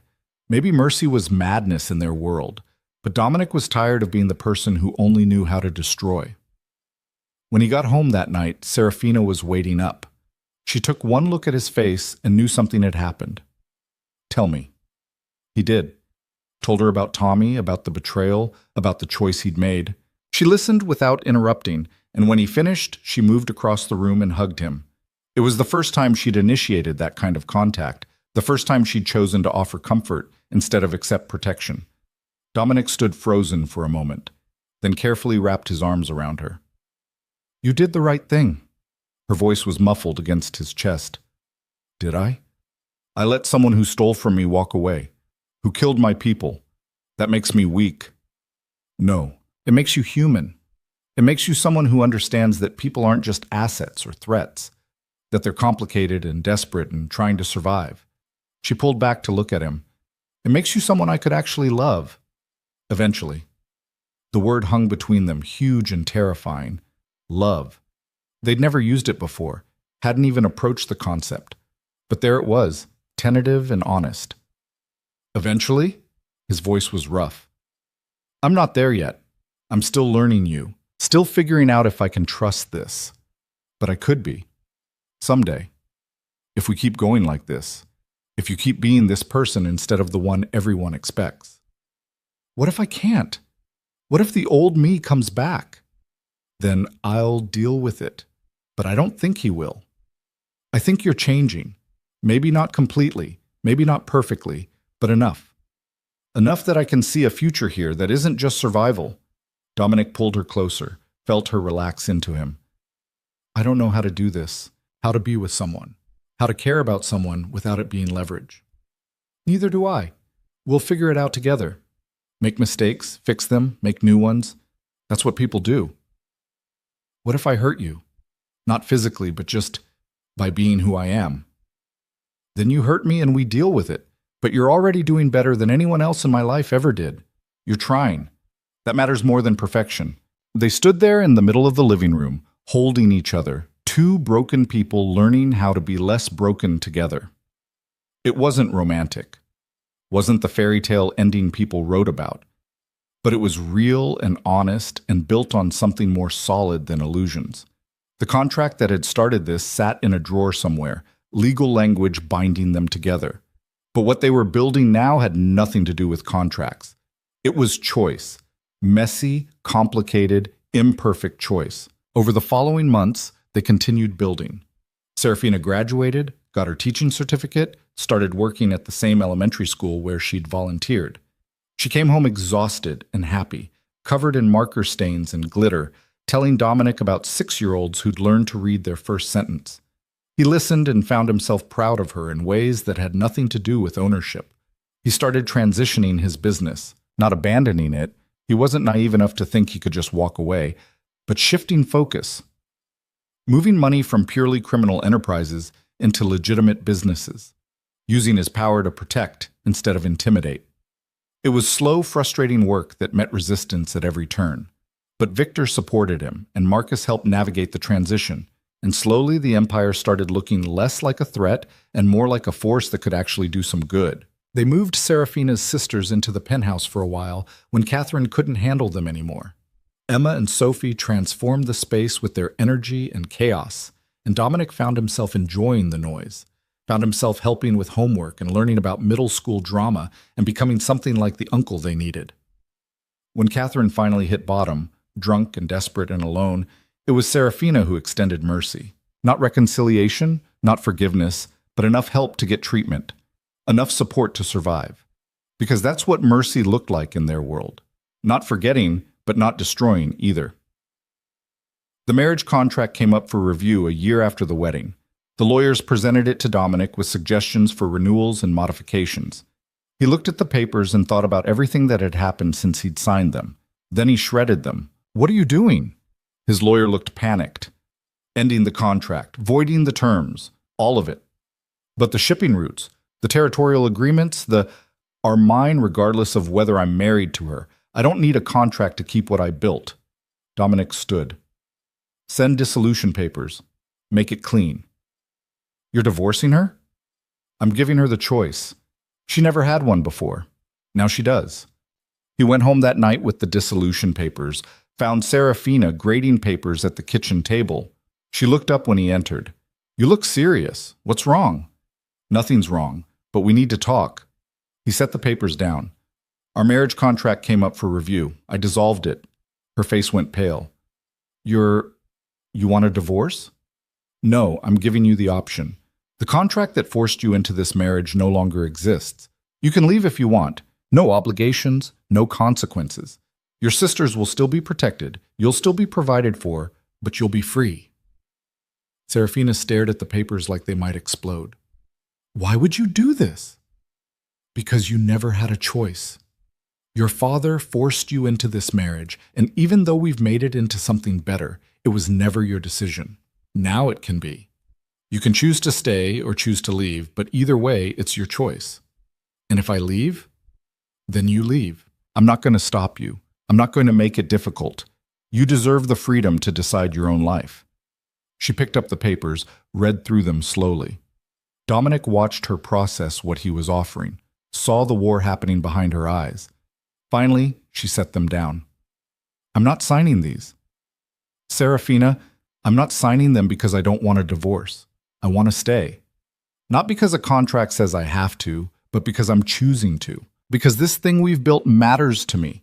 Because you matter to me." She stood, moved around the table to face him. "I love you. I don't know when it happened exactly, probably somewhere between you destroying my father and you showing mercy to Tommy Ricci. But I do. I love you, and I want to stay married to you. Not because I'm trapped, but because I'm choosing it." Dominic felt something in his chest crack open, some final wall he'd been maintaining falling away.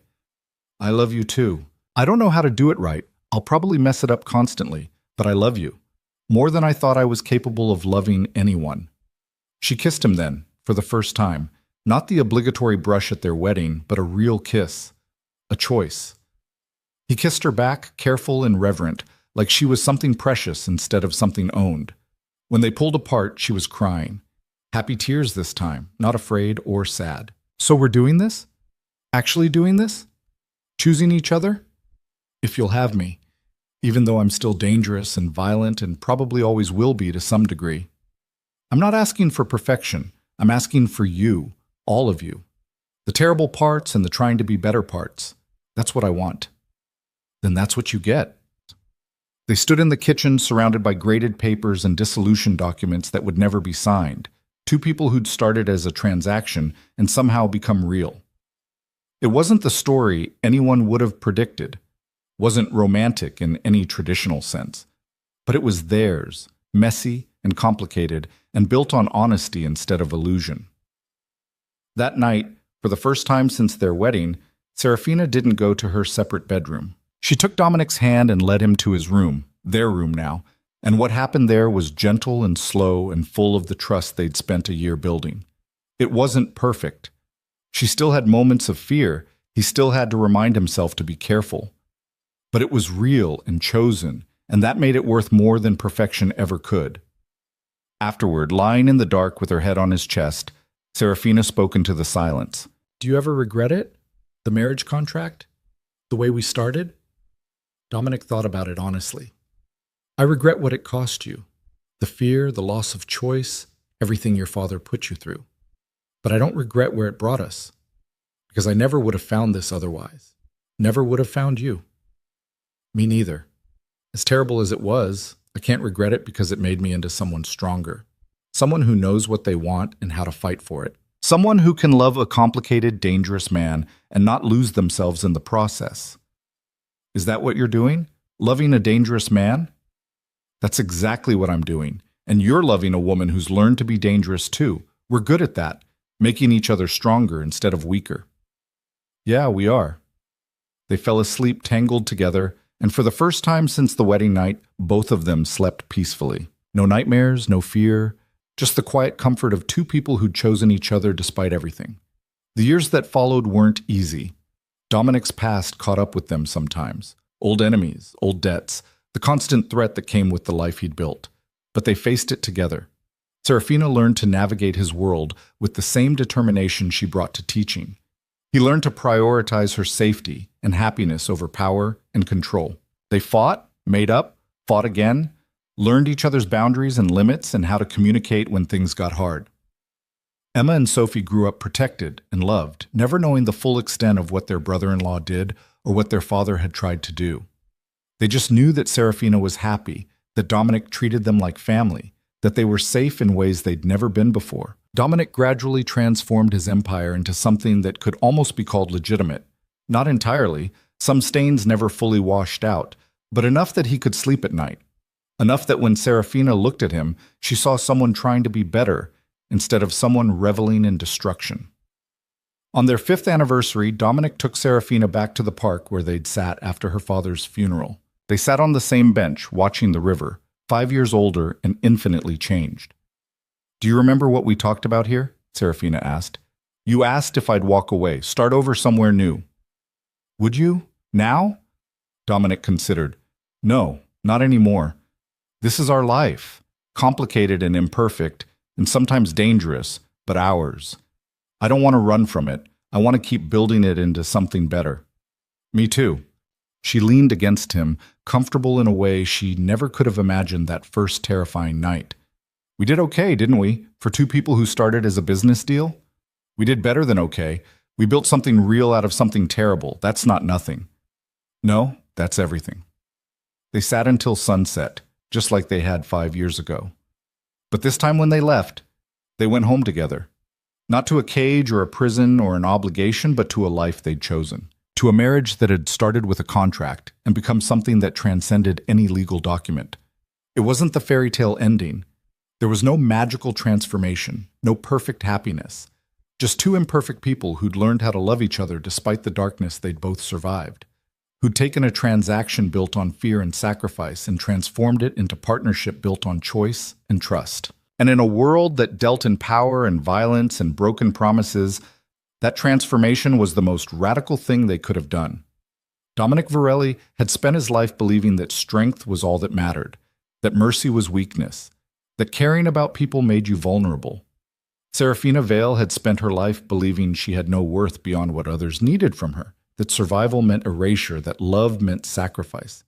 They'd both been wrong. And finding each other had taught them that the strongest thing they could do was choose to be vulnerable.